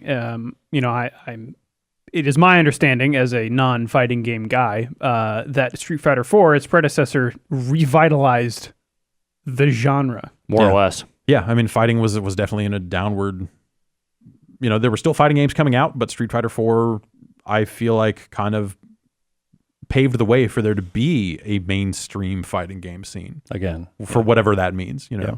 Totally. Again, yeah, but I mean, like, not even again, like, in a new way, this is in a on new way, ESPN now kind of way. Absolutely right. Like, Street Fighter IV was the thing that started all that in motion again after the genre just kind of like, obviously there were still tournaments happening, people were still getting hype off in corners doing their thing. But Certainly. Street Fighter IV made this thing modern and big in a way that it had not been, and then It was also just a really great game on top of everything else. Mm-hmm. All right. We got one other one we haven't talked about on this Boy, list. howdy do we. Mighty number 9. Oh. We've got No Man's Sky. Yeah. Yeah. Can we just cut XCOM and Mario Maker? I think so. Whoa. I think we can cut I think we XCOM. cut XCOM because the rest of these Mario Maker's kind of a bummer, but like Let's talk out No Man's Sky here. so like No Man's Sky stuff on the disappointing front. Like, Brad, you were basically my conduit into No Man's Sky because I felt like you were the most grounded person I talked to that was like, this is what this game's going to be. Grounded in the sense that I wasn't like overblowing the Like, expectations. I felt like everything I talked to you was based in science and fact and not speculation. Well, I had the benefit of having played it for 30 minutes back in like March or whatever. So I and could I talk knew it was like, hey, all those survival games on Steam where it's like you got hunger and temperature and all that, and you got to build stuff. It's one of those games. So like, I feel like I had a pretty good window into what to expect to temper my expectation, and even after that, I feel like I was still kind of bummed out. same here. I was too. Like I don't hate the game, but yeah, there were things about it that even having played some of it and knowing what I wanted out of it, it did not deliver on. Yeah, I think I've said this before. I'm probably the person at this table that feels the most positively about that game. But all that considered, the things I like about that game are 100% not the things that a lot of people really wanted out of No Man's Sky. And I think that if you are going into that, whether or not, those expectations were overly ballooned based on media hype or, publisher hype or, fan hype, whatever category you want to pick from. The fact is, even the very basic things it tries to do with things like space combat, progression, story, like the repetition of assets, it does not deliver on those things. And so my experience is pre-patch. Like, by the time we're doing this, what is it called? The Foundation Update. Yeah. Yes. update is out. But when I played this game, I was bummed out at how disposable everything was. Every discovery, every kind of planet felt like, why would I stick around here? Everything was distilled down into like a small handful of elements. Like, nothing felt unique. It was just like, it was like the first time you find like, what is this like little sphere I found? And like, oh wait, I found like a bazillion of those because I'm supposed they're You just found a planet that has they're those. vendor trash that I'm supposed to sell to store. Oh, here's more carbon. I'm never gonna leave a mark. Yeah. And I might as well just try and get like it kind of just got really quickly distilled into like, get fuel for the hyperdrive, keep going. Yeah. Get fuel for the hyperdrive, keep going. I mean, I don't think it's impossible to leave a mark, but I think that the kind of mark that you leave is very simple. And if that isn't meaningful to you, then there's really not much else there for you in that regard. But even some of the stuff they promised you would be able to do to have an effect on the universe did not come to bear. And they were saying at first they were saying like, if you find a planet and you want to eradicate all life on it, if you want to spend the time doing that, murdering everything there, you can do that and it will stay that way. and none of that is there. None of that's in that game. But I think to Vinny's point, like even if you theoretically hadn't heard anything about the game before it came out, what the game is very clearly trying to get you to do and to feel doesn't work because of these shortcomings, like everything is a cookie cutter repetition. and nothing Yeah. you do. Yeah, it's all repetition. And nothing you do actually matters. Like I definitely wanted to upgrade my mining tool. Like that felt important, and like finding that, going to those bases to try and find the places to get the blueprints or whatever. But then that just forced you into these bases with one lonely alien that like would give you a like weird Layton-esque math problem. Right. And like the how quickly those problems started repeating for me. Like I started getting the exact same math problem and just punching in the answer I already knew. And there were things that were like, the pieces you have on paper that's like, we should do a language thing, right? And it's like, yeah, you totally should. But then like finding the monuments got kind of weird, and then the pieces of language that would come up got kind of weird and like didn't feel satisfying in a way that was like, I feel like I've seen this done in other games that works better. I think the language stuff is one of the few things I actually thought they did okay, but yes, a lot of that other stuff, especially those stations where like, you know, you're getting like the math problems and what have you, and like the stuff with like the ones that are overrun with like alien goo or whatever. It's like they never go past that first step with it. It's like, okay, you're establishing the base of a mystery here. Why is there all this weird alien botanical nonsense all over the place? And then you realize, oh, this is going absolutely nowhere. It's just here for decoration, and they have no purpose for this beyond that. I feel like that, you know, the crux of what they said about that game would be like, oh, you know, there'll be a thing you can kind of do to get to the center of the galaxy. But hey, maybe some people just want to explore and just go wherever. Like, I don't think they made good on even that base level kind of day one promise, you know, like that stuff.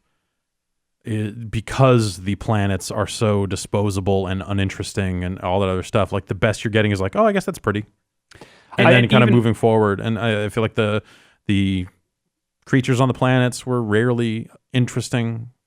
I vaguely disagree with the disposability notion, which is to say that I got into a rhythm with that game where I was okay with the fact that I didn't care about the economics of it or any of that other shit, and I was happy just being able to sort of explore things, even knowing all the seams that were there and seeing them. Yeah. I think that kind of experience was absolutely possible, but it was definitely not what the majority of people wanted from that thing. I think it's in spite of the rest of the game. Yes, and it is. It is absolutely in spite of what the rest of that game is. I just feel like just like raw exploration isn't fleshed out well enough. You know, it's like, you can go anywhere, but there's a million things they could have done better with it. They haven't given you great reasons to do it. And I think that right there is the key to this. It is as disappointing as it is.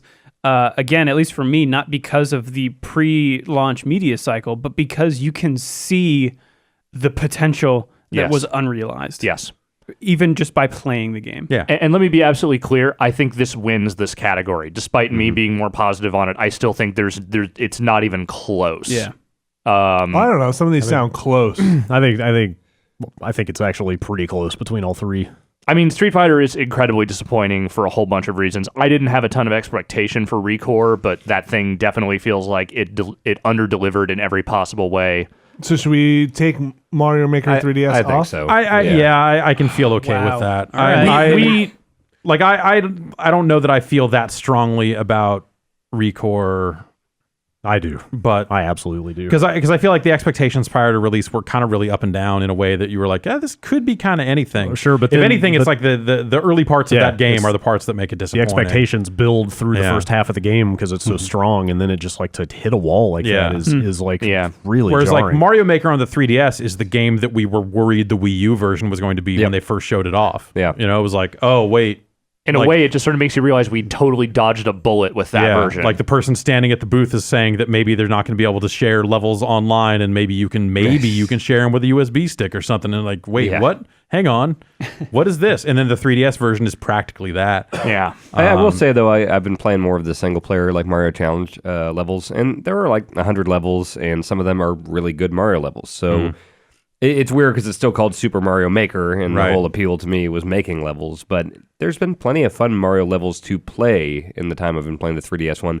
Plus, you know, you got kind of that slot machine of other Wii U made levels that you can play. So There are a decent amount of levels, and you it's can not play even in like there. 100% of those levels. It's like a subset of those. Yeah, I mean, it's like, super you can't disappointing. Search and so that's the stuff like the making and sharing stuff. I almost have less of a problem with because like like there's a like if I didn't work here or wasn't publicized, like people would probably never see my level anyway, right? Like unless it was a really good level. So like, yeah, I might make something that would go off into the ether. The part where I can't search or favorite a user who's making levels, that seems like more the tragedy for everybody else of like, how would I ever find somebody who I like Dan or Jeff or Giant Bomb's level on there? For me, it's not. Well, for me, it is about the ability to like upload and share levels, and not necessarily on like a you're publicized yes or no sort of way. It's more about like the people I know who would be likely to play this game. The people who's like I might want to send a level to or something like that are never people I'm going to street pass with. They're never people I see in person. So the complete lack of ability to send a level to someone unless they're right here, yeah, I mean it's not is great. like just broken. It's like like what? but I how think does even that happen? more broken is like you can't play the levels even people played on Wii U without randomly recycling. Like that to me, and is also insane. like the part where there's significant slowdown in that game. You know, like That shouldn't happen. I think there is some really abysmal, rotten stuff in that game. It is certainly disappointing, but I think compared to the three others here, it does not rank. I mean, I think I float more toward Jeff in that I had very little expectation for Recore in general, so I don't have strong feelings about it. I mean, it Recore seems is like one a of the bad most game. profoundly disappointing experiences I've had with a game in years. Okay. And I'm the only one that finished it here. I played all the way through that game. I did not and finish I that game. felt like empty by the end. Yeah, of I mean, it. As empty as the game. Like I felt shortchanged because I'm I felt glad like it was like yeah. a bait and switch by the second half of that game. I'm glad that you took the bullet on that because I played up to the point where I started seeing it get empty. Right. And then you had finished it like the day after that. And I said, like, so was it like, and you went, yes. And I went, okay, cool. And then I immediately watched the ending on YouTube and walked away. Right. I'm Like, totally fine with Recore being in it was this a three. sink, it was like a literal sinking feeling as I got deeper into that game and realized where it was going. Like I got to the last, it's a little complicated, but I effectively got to the end of the game on a stream that I was doing the day before release because I thought I was like maybe halfway through the game. Oh, because it was thinning out? Yeah. Or? Right. Well, so I like based on the way the story was going and how much of the map was left to explore and all these other factors, I was like, I can't be more than the halfway point. This must be a safe place to stream because like I'm not going to spoil anything major here. And I finished what felt like a midpoint dungeon and got to the end of the game. And I was like, did I just fucking show the last boss fight on a stream the day before this game came out? And it turned out there was like a little bit more to do, but it was all grind. It was all go out and find collectibles that you haven't found for 6 hours so you can actually unlock The like, door or the last whatever? boss room. I think that game is a its own special kind of disappointing Yeah, compared to these other ones. It's a weird situation because you don't see games like that actually Just dropped. shoved out the door that Yeah. often. And yet I would still really like to see a proper sequel to Recore. Yeah, like like- if they made good on these concepts, like that's why this game is disappointing is because it opens really well. Yeah. It plays really well. It's fun. The characters, it looks good. all the characters, like even especially the robot buddies, are super charming. Like they're all animated really well. The sound design is great. The story is interesting.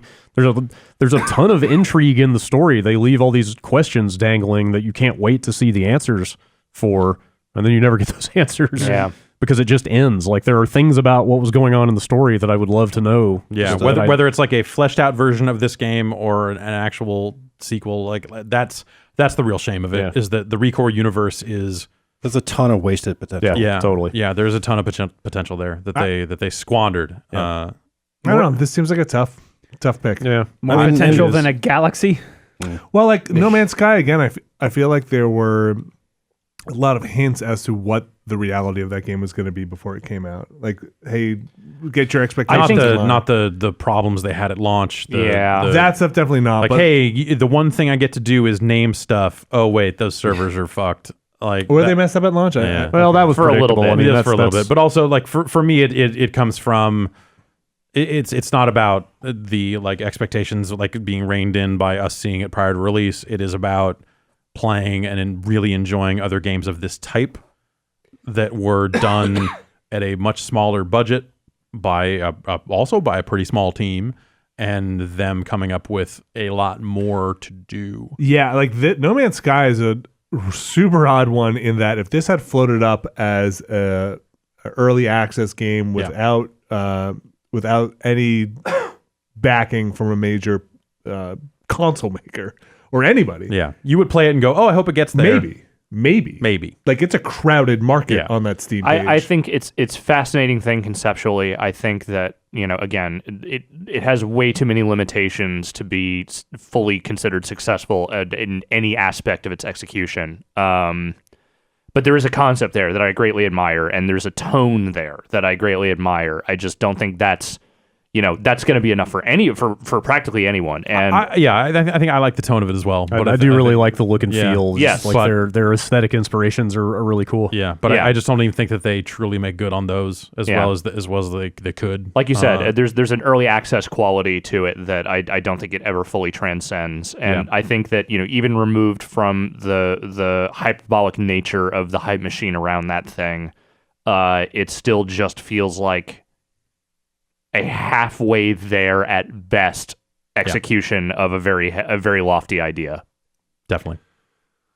But then Street Fighter V is just kind of broken. Yes. Well, no, I mean the game itself is not broken. Not broken. Like The fighting system works. The servers Yeah, were super messed up. yeah, the servers for a were long messed up. time. Yeah, for quite a while. But like day one, that game is fun to play. Like I really enjoy playing it. Like it was just missing a lot of I features. think that's And it's the way that they the other handled a games. bunch of Yeah, stuff. yeah. And- It's their reaction to a lot of that stuff. I think was really poor. And I will say that they've made good on a lot of the stuff. Everything that was missing, that should have been in their day one, they've come back and they've added. The cinematic story modes in there, and all the training stuff. I'd say that I daily think challenges the and quality stuff. of some of that stuff is low. Like Sure. the Yeah. challenge And stuff it- I think has been done better elsewhere. The story mode totally. is Horrendous. not good. Totally. I agree.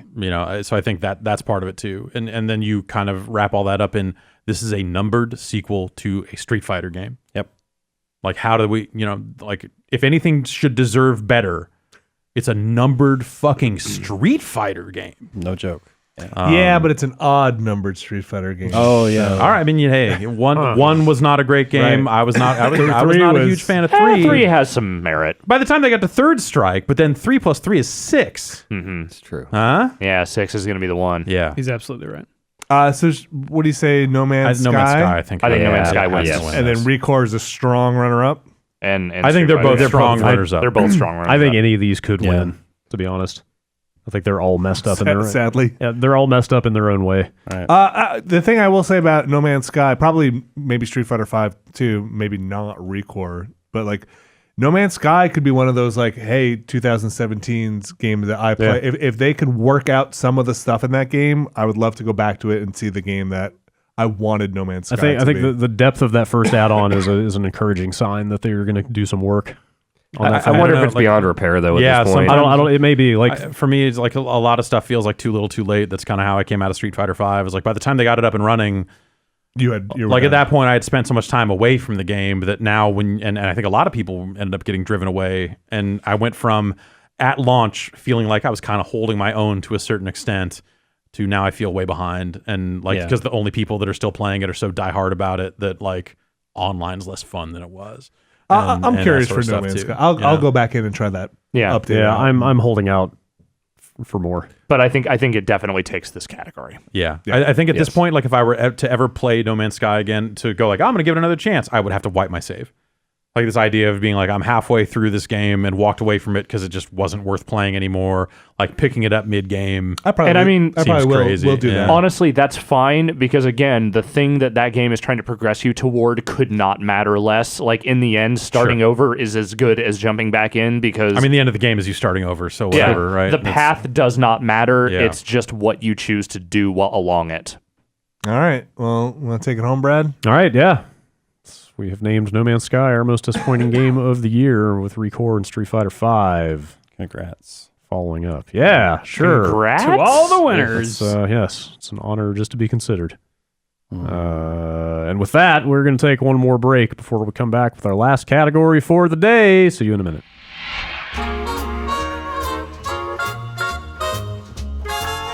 It's time to put one over on the big guys this holiday season. Finally, I've been waiting. That's right. To strike back. We're going to turn the tables because now you can out-create them with your Squarespace website. It's so Okay. easy. You could just pump out a dozen of these things if you need them. Just overwhelm them with sheer That's right. It's a war of attrition. Exactly. And they've got beautiful templates, so even if you're making them quickly, they're still going to look outstanding. And Yeah. it's like a full-on web rebellion over here. No kidding. This can be a landing page, beautiful galleries, professional blogs, an online store. That's quite an arsenal of Yes. web-based content That's right. creation tools. That's right. Keep shooting these websites out there, and you can get a free custom domain if you like, if you sign up for a year. Can I get a .mil? I don't know. No, probably not. I don't know what their options are. Probably not. I think they have restrictions for that one. You probably need to go with like something like a com or a net. Are there any comms left? Yeah, no, there are still comms. Yeah. There are still plenty of comms left. Okay. You might be a little creative, but you can still find them. Okay. They've got commerce tools to seamlessly get a shop up and running. If you run into any trouble, you can internet chat with them to, kind of figure out what's going on, and they'll set you on your way. I love to chat. You love to chat. You can start your free trial today at squarespace.com and enter the offer code BOMBCAST to get 10% off your first purchase. How about that? That sounds pretty good. Well, all right then.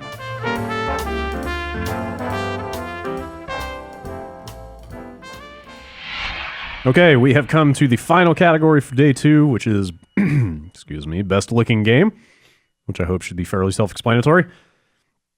These are the games on the list. Oh, is this best looking technical? Yeah. Or best looking Yes, artistic? yes. Best graphics, It's artistic. both. Will come later. That's what makes it hard, is that it's the best looking game. That means we have to balance art and tech. Oh, that's easy.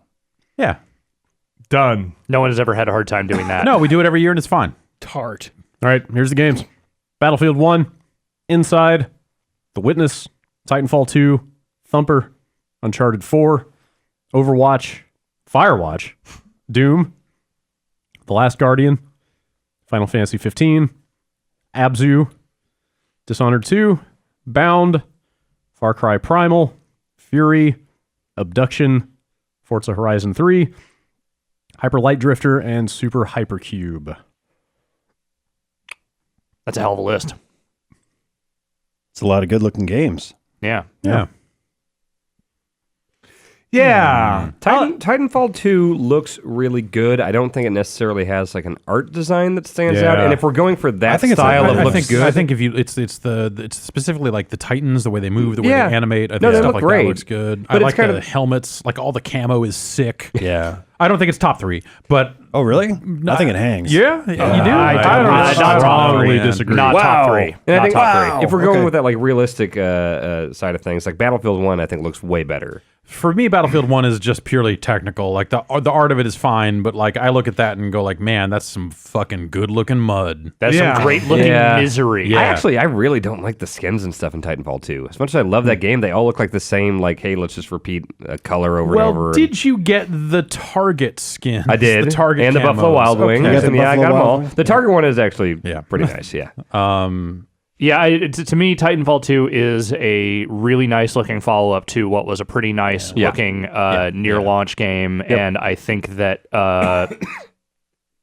yeah, I don't know. I think it just doesn't hang. It's really good frame rate. Like the wall running looks good. Like Yeah. I like the pilot helmets and a lot of that stuff. Like the way the weapons look. But at the same time, I play as a character who uses stim, and I don't like the way that I don't like the stim robot. You don't like Chappie? I don't like the robot that specific robot that much. Yeah.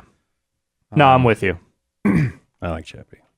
I have not had a ton of time with Final Fantasy 15 as of right now, but I would not put it on this list. Yeah, there's moments where it shines, and there's there- moments where it there's looks, whoa, what the hell is There's going some on very with his cool hair? looking environments in that game. there's some strong art in there, and then there are spots where its legacy as a previous gen game is pretty obvious. Yeah. That's that's Apparently there is a PS4 Pro patch coming later in December that's supposed to make it perform a Make lot their better. hair and look a little bit better? Not like supposedly like it's going to improve the frame rate dramatically is what I they're just saying. that fucking hair. I'm looking forward to that. Fix Yes, I'm shit. not a fan of the hair. God, that's all I need fixed. I've had it. All right. Well, I think that can go. Fucking, All right. Somebody tell Nomura to focus on Kingdom Hearts. Give Final Fantasy to somebody else. Speaking of I roots, think the car looks dumb. yeah, it's not a great looking car. It fly. Yeah, no. When it- also, I think that looks dumb too. Yeah, it does. I'm taking it off. Speaking of the legacy of last gen, I put Last Guardian on here because there are some very cool looking things in that game. I think the way that Trico moves and behaves and the animation for that is pretty spectacular. I think the way the boy moves and some of the animations around him are surprisingly great. and the big open environments in that game look amazing. That said, the frame rate really does bog down in certain areas, especially on an old PS4. So I don't think it definitely does not make top 3. I just wanted to say my piece for why I think that game is still pretty great looking. Okay. Just does not have the performance necessary. Sure. Far Cry Primal. Nah. That's a great looking game. Is it? I think that's a great looking game. I remember thinking, watching you play it, that the characters looked pretty impressive. But And I think the environmental detail is really good. But that said, it's something I just wanted to put on here as like a mention it. yeah, I don't think it's in any way like even top 10 on this list. Sure. Whoa. I think Fury looks really cool, but I think if it would just be a contender for style more than best looking game. Yeah. There's something about it that doesn't quite come together Yeah. visually, Yeah, I'm fine with that not being there. even though it does look quite cool. Yeah. Dishonored 2, I think, has a really, really good look. I think they do some really amazing stuff with lighting and stuff and textures, and that environmental stuff is top notch. I really like it a lot, but I don't think it hangs. Okay, that's fine. Yeah, there's some real good art design in that. For Yeah, sure. totally. But I think you're the big champion of that game here. I would put Bound in the same category as Fury, maybe, that it is more style than best looking. I mean, it looks real good. When that thing is firing on all cylinders and you're getting like the maximum amount of crazy shit happening on screen while your character is moving in the incredibly smooth way that it does, it's pretty spectacular. Yeah. But I don't know that it's top 3. Yep. There are actually parts of Titanfall that reminded me of Bound. Specifically in the beginning when you're in that like virtual training space. Yes. Oh, yeah, There's yeah. like flower petals all over the There's place. some visual see that. details in there Man. that yes, I can see what you're I getting. forgot about that stuff. That stuff looked great. Not putting it back on here though. Are we okay with Bound going off? Yeah. I think I'm okay with so, that. Yeah. Okay. Witness, I think kind of that same argument. Oh, Witness, I don't love the look of the Yeah. It looks The great and it Witness fits what that There's game is. so much detail in the Yeah. environments and just the. No, I to really me, like the look. yeah. The color too. palette and the way they use like the light blooms, like the high contrast stuff in that, like the way that game looks is half the reason I like it so much. Yeah. Really? Yes. Oh yeah. Yeah. I mean, the color stuff is definitely what pops the most. Like Yeah. the sheer color palette of that game is incredibly expressive. Like and like the range of different environments they cram into such a small space. Like you transition from like desert into rock quarry into forest into like And it doesn't feel like bamboo hard groves. stops and Right. Yeah, it's that game is really impressive, and there's, like I said, there's just so much like detail and like stuff that kind of hints at what this world is that you just want to stare at. Like there's so much little stuff tucked away everywhere. You get up to that mountain and there's the statues and stuff up there. Yeah. Yeah. The room with the video and Yeah. And so much of the visuals tie into the gameplay, like looking for the subtle Yeah. hints as to how to solve a lot of the puzzles with like shadows or Reflections, specular and reflection type stuff. Like it's a serious contender, I think. Agreed. How about Ratchet and Clank? It looks really, really good, but I mean, it just looks looks pretty, like a sharp Ratchet and Clank game. That thing looks pretty amazing on a pro. I I gotta haven't say. seen it on that yet. Yeah, that's an awesome looking pro game. Though at that point, like I noticed the performance so much more because it's like, oh, the visual fidelity is here, and it blurs so much the minute I start to turn the camera, and the frame rate's not like that stuff.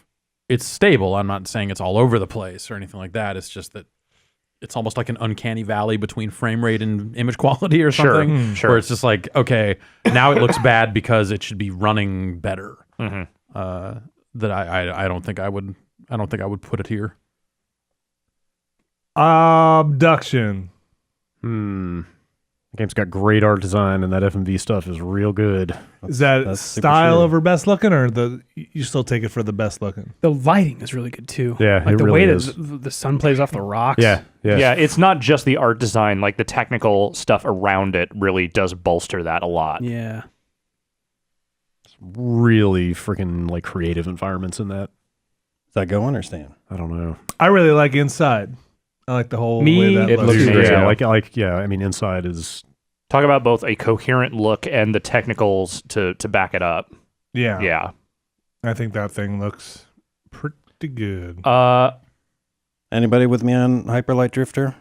I mean, that game super duper moves love- great. Yeah, I love the look of that game an awful lot. I think they do some really slick work with sprites. Yes, I think as far as sprite work in 2016 goes, that game is kind of unparalleled. It's got a really cohesive style that I yeah. like, but I don't know, man. Yeah, Yeah, I'm not sure it's a top 3, but it deserved recognition for sure. I just like talking about Yeah. the Light Drifter. And I like those like little cutscene interstitial dream sequence things. So cool. Yeah. Very cool. Oh god. Oh yeah. Yeah, that is a really awesome looking game. I could also see it not making this list compared to some of these other ones. Okay. Yeah. This is a really hard list. It's rough. Does anyone feel really strongly about Uncharted 4? Yeah, I was just thinking about that. I do. I think If the environment work in that game is some of the best shit Naughty Dog has ever done. Yeah. If this were pure, like, well, I don't know. I was going to say if it were pure technical, I would say that game wins by a mile. I mean, But there's But a lot of it yeah. is the art. I think the art is good. I think they do. I think they have pushed the like facial feature stuff really far as well. Like Yeah. the Yes. expressive faces Yeah. was really good this Like- year in Uncharted 4. Like all the little tiny subtle emote stuff. I think I said during the quick look, like, I think it was the first time where I stopped looking at characters and thinking to myself, like, man, that facial capture is good, and just Yeah. started thinking of them as actors. you Like know, we finally actually wandered out of the uncanny valley, Yeah. and we're starting to get to the point where we can move on with that journey. Which made the whole thing a lot better because you can start storytelling through facial features, Yeah. which Yeah. was great. Like Yeah. that whole interaction in the auction was like half of it felt like you got to know the characters just through how they were looking at each Yeah. other and their Yeah. responses. So I think for me that's a pretty huge. It's not particularly surprising because they pretty much all looked amazing since, well, 2, I'd say. So it's not like it was shocking, but it looks so good for this first one on PS4 that it does seem like it'd be kind of crazy to not have it on this list. Yeah, I Because mean, we've always known that they are the ones that are the ringers when it comes to PlayStation hardware. Like, they just understand how to make insane things happen with that hardware. Yeah. And so it is not a surprise, but the work they put in, I think, is absolutely worth recognizing. The only argument I'd make against it is that they turned all of that know-how and prowess toward a fourth Uncharted game. yeah. And, Hey, to be fair, it is more of that. I mean, it's a really good Uncharted. It it is, doesn't but it affect is- how it good is- looking it is, you know? but it does, though. If there is a certain sense of, like, you know, seen it all before, then it absolutely does affect But it for me. better than ever before. I mean, But it's like, you're kind of proving my point. Like, it's diminishing returns after so many games. You know, like, I didn't feel as diminished from that game as I thought I would going in. Yeah. Not even close. I think that's got to stay. Yeah. I think it's safe for now. I mean, a lot of these games are really good. Like Battlefield 1, I think that is just unbelievable how From a technical perspective, absolutely. Yeah, from a tech point of view, like how great that game's look, not only on PC, but once you get to the consoles. Yeah, like the consoles maybe run a little less even, but I still think they're pulling off really impressive things on those consoles as far as translating that PC experience down. Like that's super impressive to me. I think Doom just runs and plays and Yeah. looks fantastic. the speed of that game. Yep. Yeah. I mean, like, design wise, I think Hell. I mean, I guess there are only so many ways. I guess you could reach outside the box and do whatever the fuck you want with rendering Hell, but No one's ever looked been hellish. to hell, Yeah. so you can kind of. Do whatever you want. I thought the hell here was a lot better than the one in Doom 3, for what it's worth. yeah, I mean, it was very barren. I think everything in Look this game is hot. better than Doom 3. The fact that I got to hell and the keys were all skulls, like Yeah. colored skulls, Yeah. really made me happy. But well, yes, but also like I don't want you to pigeonhole this as like it's cool they made a good looking No. modern Doom No, game. I It's know. so much more than that. sure. Yeah, like Like architecture and just like you go back to that level when it's destroyed Yeah. and get to see it in a different Yeah. way, and Yeah. you know, like Yeah.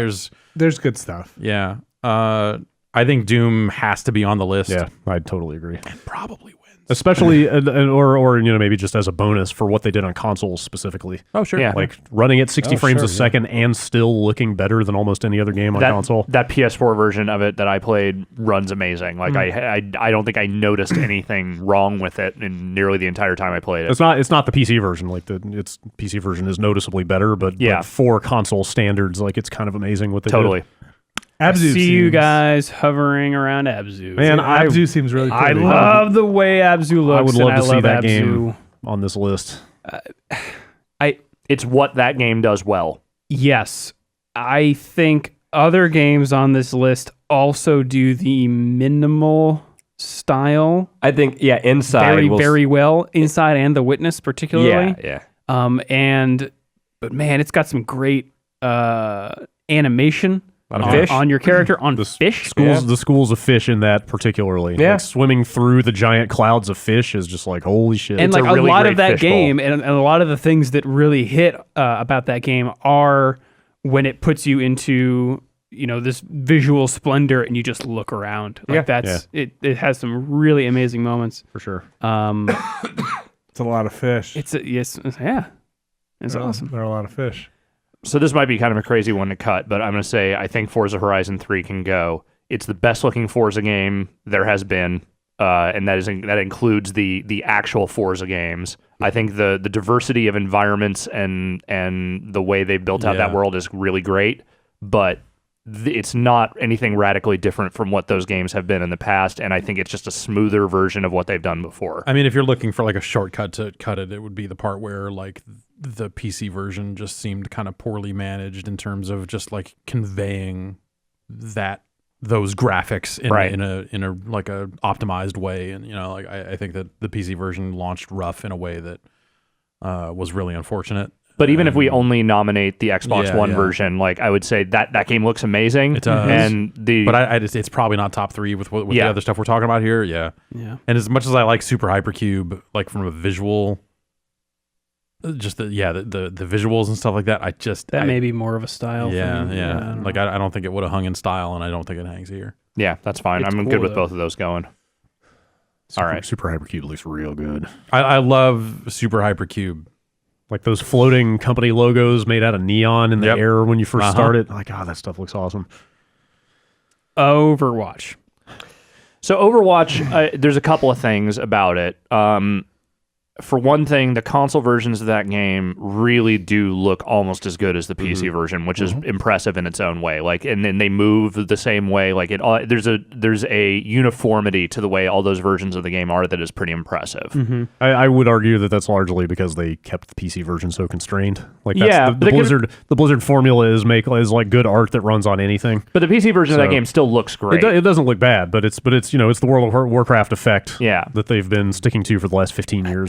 The other thing is the characters. I think that the characters are really well designed. yes. They move great. Art is where that game shines. The knock against it, I think, would ultimately be the maps, which are, they're well designed for what they are, but like in terms of detail, they're pretty like flat cartoony. Yeah. It's like, here's the castle, here's the snowy city. Yeah. I I think word that's for- almost to its benefit, actually. Yeah, because maps are easy to kind of memorize, and Yes. you don't want them to. And be you want too the characters to cluttered, stand out against And the they map. do. And, They absolutely do. I think the word for Overwatch is effective. Yeah. That's Yeah. the way it Yeah. looks. Yeah.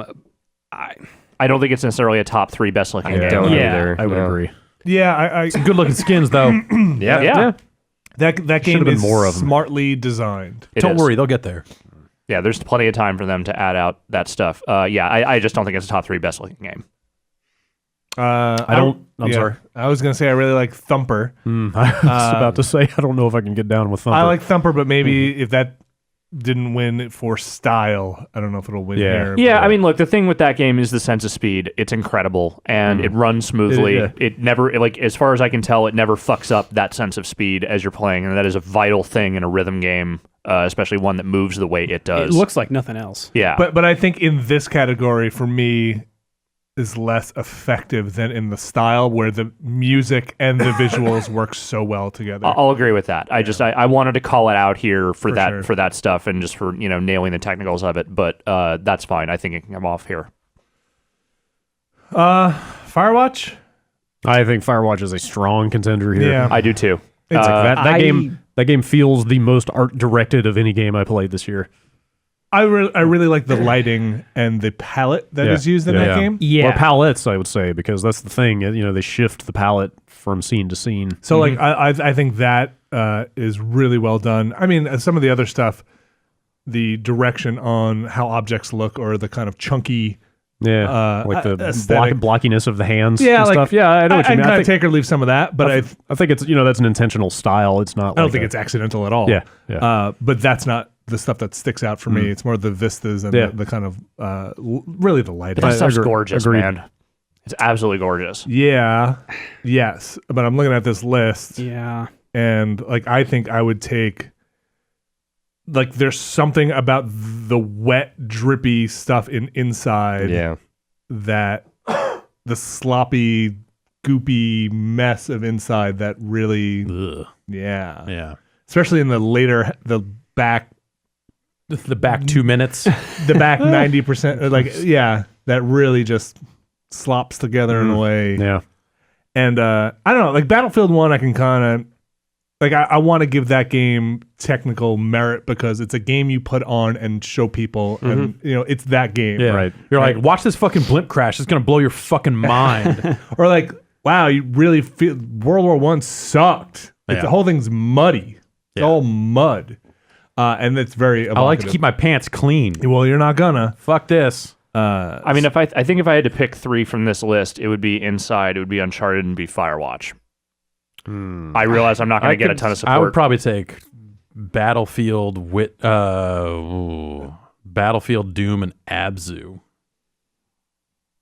I might go Battlefield, Inside.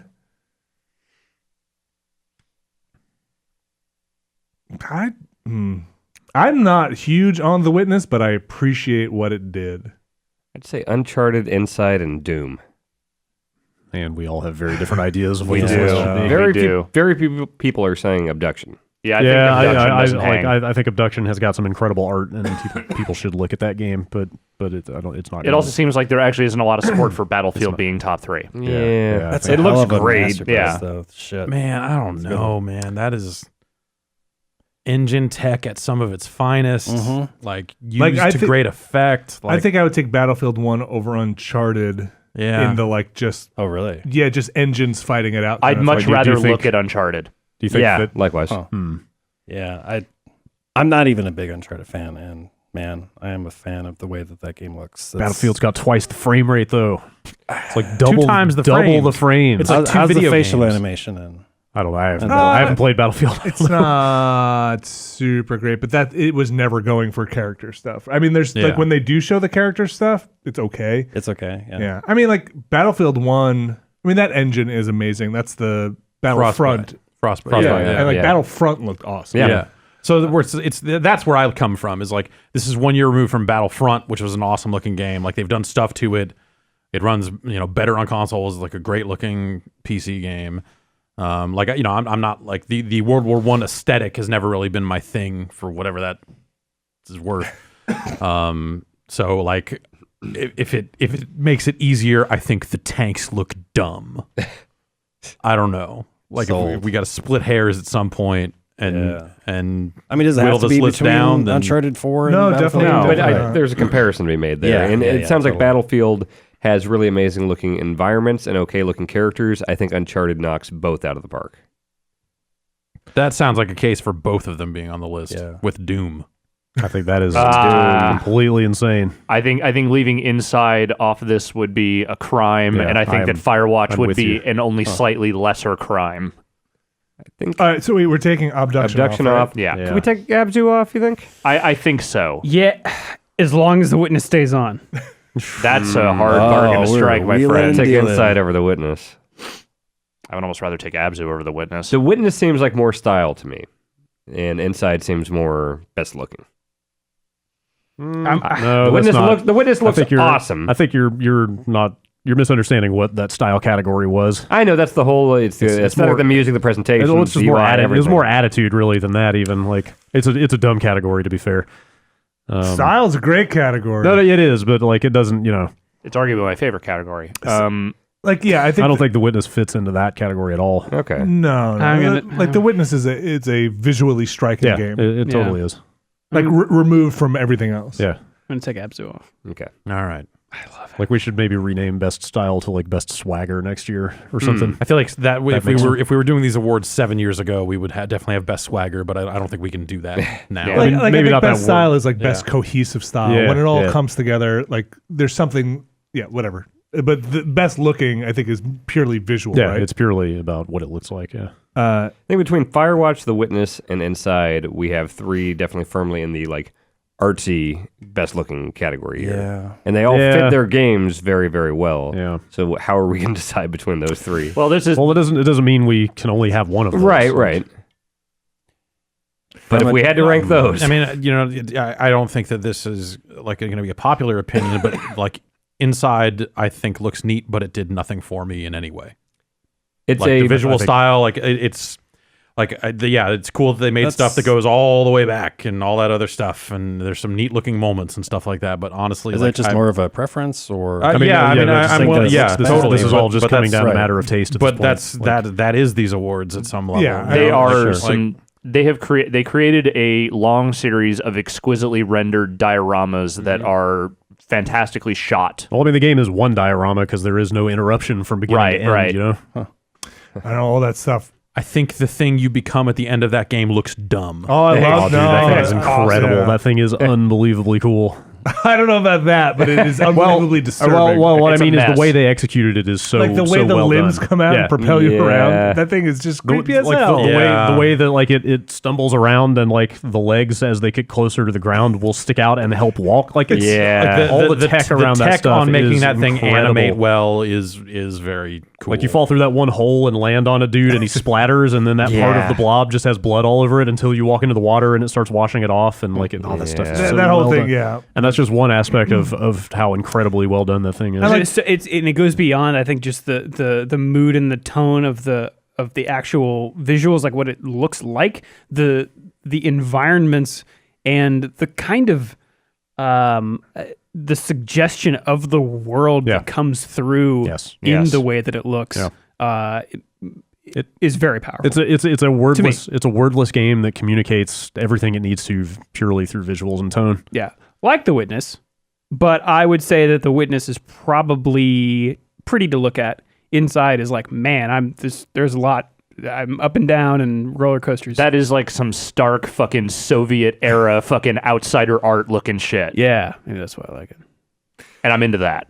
Yeah. so then what I'm hearing is that it's definitely on this list. I think Inside is definitely on this list. Okay, do we think Doom is definitely on this list? I'm a little more. I would absolutely take Doom over Battlefield Yes. or Uncharted. I would take Really? it over Battlefield. Not I would take it over Uncharted. Battlefield. I would not take it over Uncharted. from a purely technical standpoint, I think Battlefield, I think Uncharted, and I think Doom. Oh yeah, I mean those are Right. the big budget games. Yeah. You know, like that's Well, just I that mean- kind of it just is by All default. budget aside, I'm speaking merely from like a technical. No, that's what I'm standpoint, saying. yeah. I'm saying their tech is naturally going to be better Okay. because they had millions of more dollars thrown at them. I guess, but I mean, I mean, I guess for me, the thing with Battlefield, and this is partially just because of the setting they chose, but I don't really like looking at Battlefield 1 that much. And it's because it's so miserable, Yeah. but like I've also enjoyed looking at several other very miserable games this year. There's just something about it that's it's just too stark, and like there's nothing else to latch onto other than just it's muddy and it sucks. Yeah, it's like I'll agree with that. It does explosions really well. I think the technical end of it is probably unmatched. Yes. I'd probably agree. And like I think what I've seen. they nail what they're going for really well, but I guess like also maybe this is a weird thing. Like I just don't find World War I that interesting to look at. Well, I think my knock against Battlefield would be like there's just not enough variety. Like the maps, there's not that much variety in them. Here's like, some mud. Here's some other mud. well, like they have the Italian like map. Yeah, you they, get to the Italian Alps. mud. That's a little Italian less. mud. That's a little less Yeah. miserable. They have- but even then, they have the forest stuff. But it does all look really, yeah. really good. But like I don't know. I'm just saying, from like a impressive engine technical graphics category, I would much rather look at both Doom and Uncharted than Yes. Battlefield. Yes.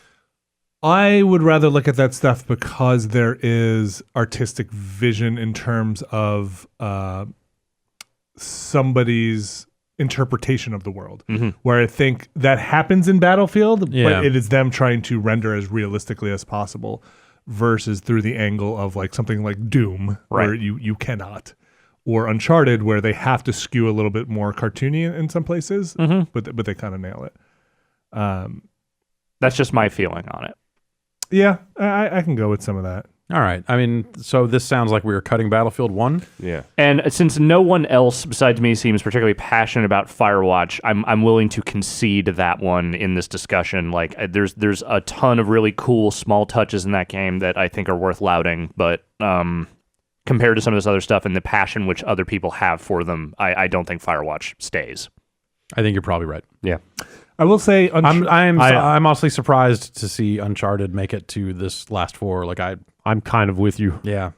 Also, For the only reason I can feel okay about it is because of the quality of that facial animation. Yeah. It's and the so way those good. scenes get acted and stuff. Like that's the only thing I can think of and go like, oh yeah, that stuff was really good. You know- Yeah. you But, know- like the rest of that game, like, all right, What sure. honestly sold it for me, and this is maybe the weirdest example to pick out of that game, but it's that early scene where Nathan's at home and he's there and he's hanging out with his wife, and they're take the crash part even out of that. Like just the way that scene plays out, the motion capture, both face and body, like the way they sort of put the little details of the home in there and all that stuff. Like it feels like I'm watching just a movie about characters. It doesn't feel like I'm sitting in on a video game and like, trying to pick apart the ways in which it almost gets it. Yeah. and like, some of that stuff is cutscene stuff, but some of it's also in the gameplay as well. Yeah. And like, I felt like you can see the relationship between Nathan and his, what's the wife's name? I forget. Elena. Yeah. Elena, like playing out on her. Like you could see the disappointment and the like, that stuff worked. And really part of well. that is acting, but like the game has a better ability to convey those performances than a lot of other games. Yes. Performance capture has come a long way, and I think they're obviously They're at the forefront they're of at it. the forefront of that shit. So. And they modeled kids in a way that didn't suck. Like when they were like little kids, like that rarely happens. Like They breaking don't into look the like mansion and- goblins. Yeah. they're like miniature adults. Yeah, I think Uncharted is just such an impressive production all around, and I know the malaise is there, for that series, and just feeling like you've seen how many different fucking That's versions. how many thing different, for me, just like like- dude hanging from a building. I mean, it's even like more than that. Like stakes-free climbing sequence number 9. it's even more than that. Like they are back to the same types of areas that they were doing 10 years ago. Yeah. It's like I've seen so many ancient ruins and tropical islands in that series already, and like yes, they look way better this time, but it's the same stuff. I guess for me, it was that I was not expecting to be bowled over by any of that stuff, and I mostly was, like, across the board. I mean, I appreciated all of it on a technical level. Like every time I saw a new Vista or whatever, I was like, holy shit, this is maybe the best looking game ever. Technical, but it's still a lot of the same stuff. Yeah, I mean, I would be okay with, Inside and Doom and The Witness again. Like The Witness doesn't do that much for me, but like I respect the choices they made and how it looks. Like when I saw everybody play The Witness, I wanted to go into that world. Yeah. But then when I went into myself, I found myself wanting to get through that world maybe a little faster than Well, other people. I feel like unless someone feels really strongly about getting Doom off the list, I can't imagine that anyone's going to take Inside off this list. So it seems like Witness has to go. yeah, I mean, that's the one Yeah. I would cut from this list. Yeah. I would take the Witness over Inside all day long. I would And take probably over Uncharted also. I would take The Witness over Uncharted for sure. Yeah, I just very much would not. I say we take Witness. Yeah, all right. It seems like that's how it has to happen.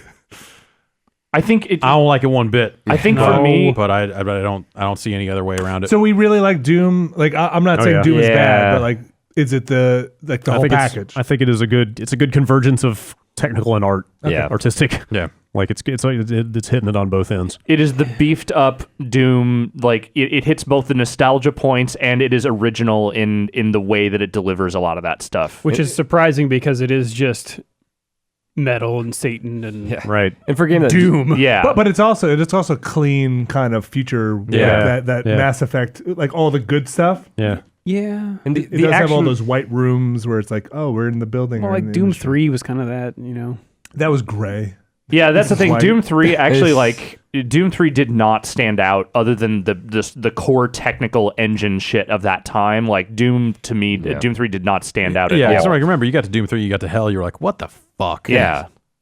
And for a game where the action is so fast paced, for it to just run so fast Yeah, and so yeah. well is Yeah. huge. And a great visual design. Yeah, The weapons yeah. look really nice. Yeah. The And a decent amount of kills, diversity. effects off the weapons, the Yeah. animation. The way the glory kill Yeah. Animations all animate and flow really quickly in and out of Snappy, combat. very Like snappy. the movement, all the traversal stuff, all the like double jumping up onto ledges, like just how fast you move around, Yeah. and how it all works. Even just like the visual language of like, like on the shotgun, using the alt fire and the reticle changes and Yeah. stuff like that are smart. Like The way the enemy models were so faithful to the Yes. original games, but like they also look really Yeah. new and animated They're- so well. Like they're seeing like- the imps run around yeah. and jump on shit. And They're modernized Yeah. well with just enough cheese to make them Yeah. feel Doom-like, Yeah, but yeah. not overly cheesy to where they're not acceptable. Yeah, I think Doom wins. I wouldn't argue that. It's not the one I would pick, but I wouldn't be mad at that choice. I could go Doom or Inside, honestly. Yeah, Inside is the one I'm leaning toward. Inside, I don't know, man. Inside Just not does doing it for you? zero for me. Like yeah. On most levels, honestly, Inside does nothing for me. I did not love Doom or Inside as a game as much as some people did. I think it's tight and it's well designed, but like I didn't love playing it the whole way through. But I think the visual design is the one thing that they hit out of the park. Yeah. 100%. I feel like parts of it just left me going like maybe they should have been a little more explicit about what was happening in some of this stuff because like some of it just I like that they weren't. I appreciate that sort of remove from trying to explain to the player everything that is happening. yeah I mean the opposite of like holding your hand and hitting Yes. you over the head with it is not good either. It is stark. But there were just like moments of that game where I was just confused about what to do next because it wasn't effectively conveying what it was trying to do. Sure. And in a game where they're trying to do all that visually, that's broken. Right. So but whatever. Like I said, just across the board, like Inside is really nice art and that's cool. But I don't think it beats Doom. Like there's no world in which Inside beats Doom here. That's crazy. I don't think it's crazy, but I think Inside's art for me was more affecting than Doom's. Like, there's stuff in Inside that resonated with me more. Like, Doom stuff was gory and fun and silly. Yeah. But seeing, like, some of the stuff in Inside was arresting. Like, yeah, that's a good word for it. the bodies hanging upside down in the water. That little girl that swims after you with, like, her hair was, like, really creepy as hell. Like, there's stuff that was, like, I will remember. I think even the first 5 minutes when you're like running through the woods with like the Like that Yes. to me the is headlight the headlight beams coming at you, like and that the bit at the beginning and then the last bit for whatever that's worth. The mess. the post change bit. I think those are the points of that game that I would say stick out. And I feel like the whole middle of that game. If you ask me to remember the middle of that game, it's the underwater bit with the girl that seemed like okay, I'm not okay, all right. Well, I'm not 100% sure what's happening here and why this one was different than the others. That's more of a gameplay thing, I guess. And then me hopping over this fence over and over again to get around these fucking dogs. You didn't like that? You don't remember that part where takes the, like 30 the seconds. bodies are hanging upside down from those chains? I don't remember it. Like at all. the Water. interject Yeah, gravity totally. part? Yeah. Oh, Yeah, when there's you're in like the upside down water- underwater yes. stuff. Oh, and then the yeah. water drains out like of that. water on the ceiling. That shit is so weird. How about the mind control? Yeah, I was just gonna yeah, say the first mind the- control bit. The image of like multiple like just automatons like marching along with what you're doing is like really striking. when you're shuffling in that Yeah. in The step with them. shockwave room. I think the like ripping the weird parasite thing out of the end of a pig. Oh, yeah. That I stuff forgot is- about that. is, Was like gross. is really creepy. Dragging the corpse of the pig around to use as a stair. Now you're just being As gross. I mean, I think there's a lot of really striking stuff in that game. there is. And I mean, again, comparing it against the sheer budget and fucking size of the art Oh, teams that yeah. put out stuff like Uncharted and Right. Doom.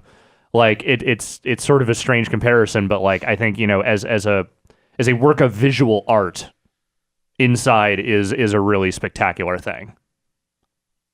Yeah, like I find Doom to be relentless, right? Like Yeah. Doom kept bringing crazy stuff at you. Just increasingly insane looking demons. Oddly, they're kind of opposite ends of the spectrum, right? Like Doom Sure. was just downhill the whole time. Yeah. And it never let up in a great way. And like this just keeps getting crazier and crazier. These bosses keep getting bigger and bigger. And I'll say, like, Inside, like, now that you've reminded me of all this stuff that I totally forgot about Inside, like, at least I could say that every bit about that felt bespoke. Yes. Yeah, that's a It big was part like, of what it is. here's for a me. thing that we created and crafted from the ground up for this one moment, and you're probably never going to see it. Yeah, like that's a big part of it for Like, me. that's is that neat.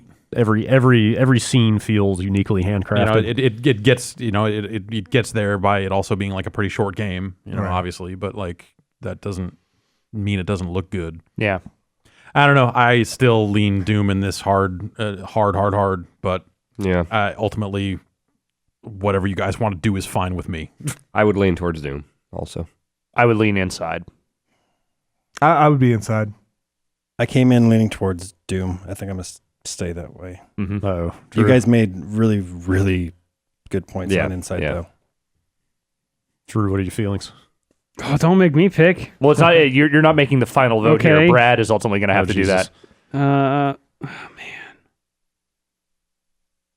Man, like I love the look of Doom. It's just, I feel like it's the Uncharted 4 argument of it's better stuff that I've kind of seen before. You know, science, the space research facility on Mars, and Speed. And those enemies are gross. yes, they are. So are most of the things in inside. That's true. That's true. I guess the one thing I would say is that by the end of Doom, I found the glory kills to be intensely repetitive in their animation. They are at least quick. Yeah. I equipped the rune to make them quicker for a reason. Yeah. I think a lot of what propelled me through inside was wanting to see Yes. what was next. Yeah, I think That's a good that point. having that guarantee that everything that came next would be different than the things I'd already done Mm-hmm. was propulsive, I guess. Like it really propels you through the game. I mean, Doom is my favorite game of the year, but I think for sheer just like artistic statement or visual statement, I would have to go inside here. You know what's cool? The end credits in Doom. Those Yep. Those are Fucking if we have a Oh, best yeah. credits category, then Doom wins Yeah. that hands down. What would you even put in? Actually, I'd put Infinite Warfare in that category. Yeah, well, we can talk 100-foot about that robot later. golf. Oh, yeah, Yeah. right. Pandery as it is. Anyway, for this, This sounds like Inside then. it seems like that's where people are headed. Those are both Brad games, so I'm going to look at you. All right. Until you say Okay. what it should be. All right. I didn't expect Doom to even make it on the top three, so I'm happy with that. I think that's a really great top three. Yeah. Yeah. Yeah. I think there's like Battlefield 1, I feel like is just hovering so close to this list, going like, fucking what's wrong with you guys? I feel like Uncharted kind of took the Battlefield spot in a way. Yeah, like I'm surprised to see Uncharted here, honestly. I kind of am too, as much as I thought it looked amazing. Are we all surprised to see Uncharted here, or are there people? No, that I are think very Uncharted happy I'm not. with These, it? I these think it guys, should be these, here. these guys Good are all about it being for it. there. So, I think it belongs there. Yeah. All right. all right. I guess that means that we have finalized our 4 categories for the day. Man, I want to go play Abzu again. Yeah. You could do that in an Hang evening. out in that fishbowl. I could do that. in one evening if you wanted. All right, I'll run down the categories real quick just so we have them all in our heads. Best new character is Helmut Kruger from Hitman, Heck yeah, it is. Well, this Fucking feels A. like so long ago, I know. but Yeah. okay. with Trico from The Last Guardian and Samuel Hayden from Doom runners-up. The best VR experience is Google Earth VR, Rec Room, and Res Infinite, rounding out the category. The most disappointing game, sadly, is No Man's Sky. Recore and Street Fighter V also profoundly disappointing.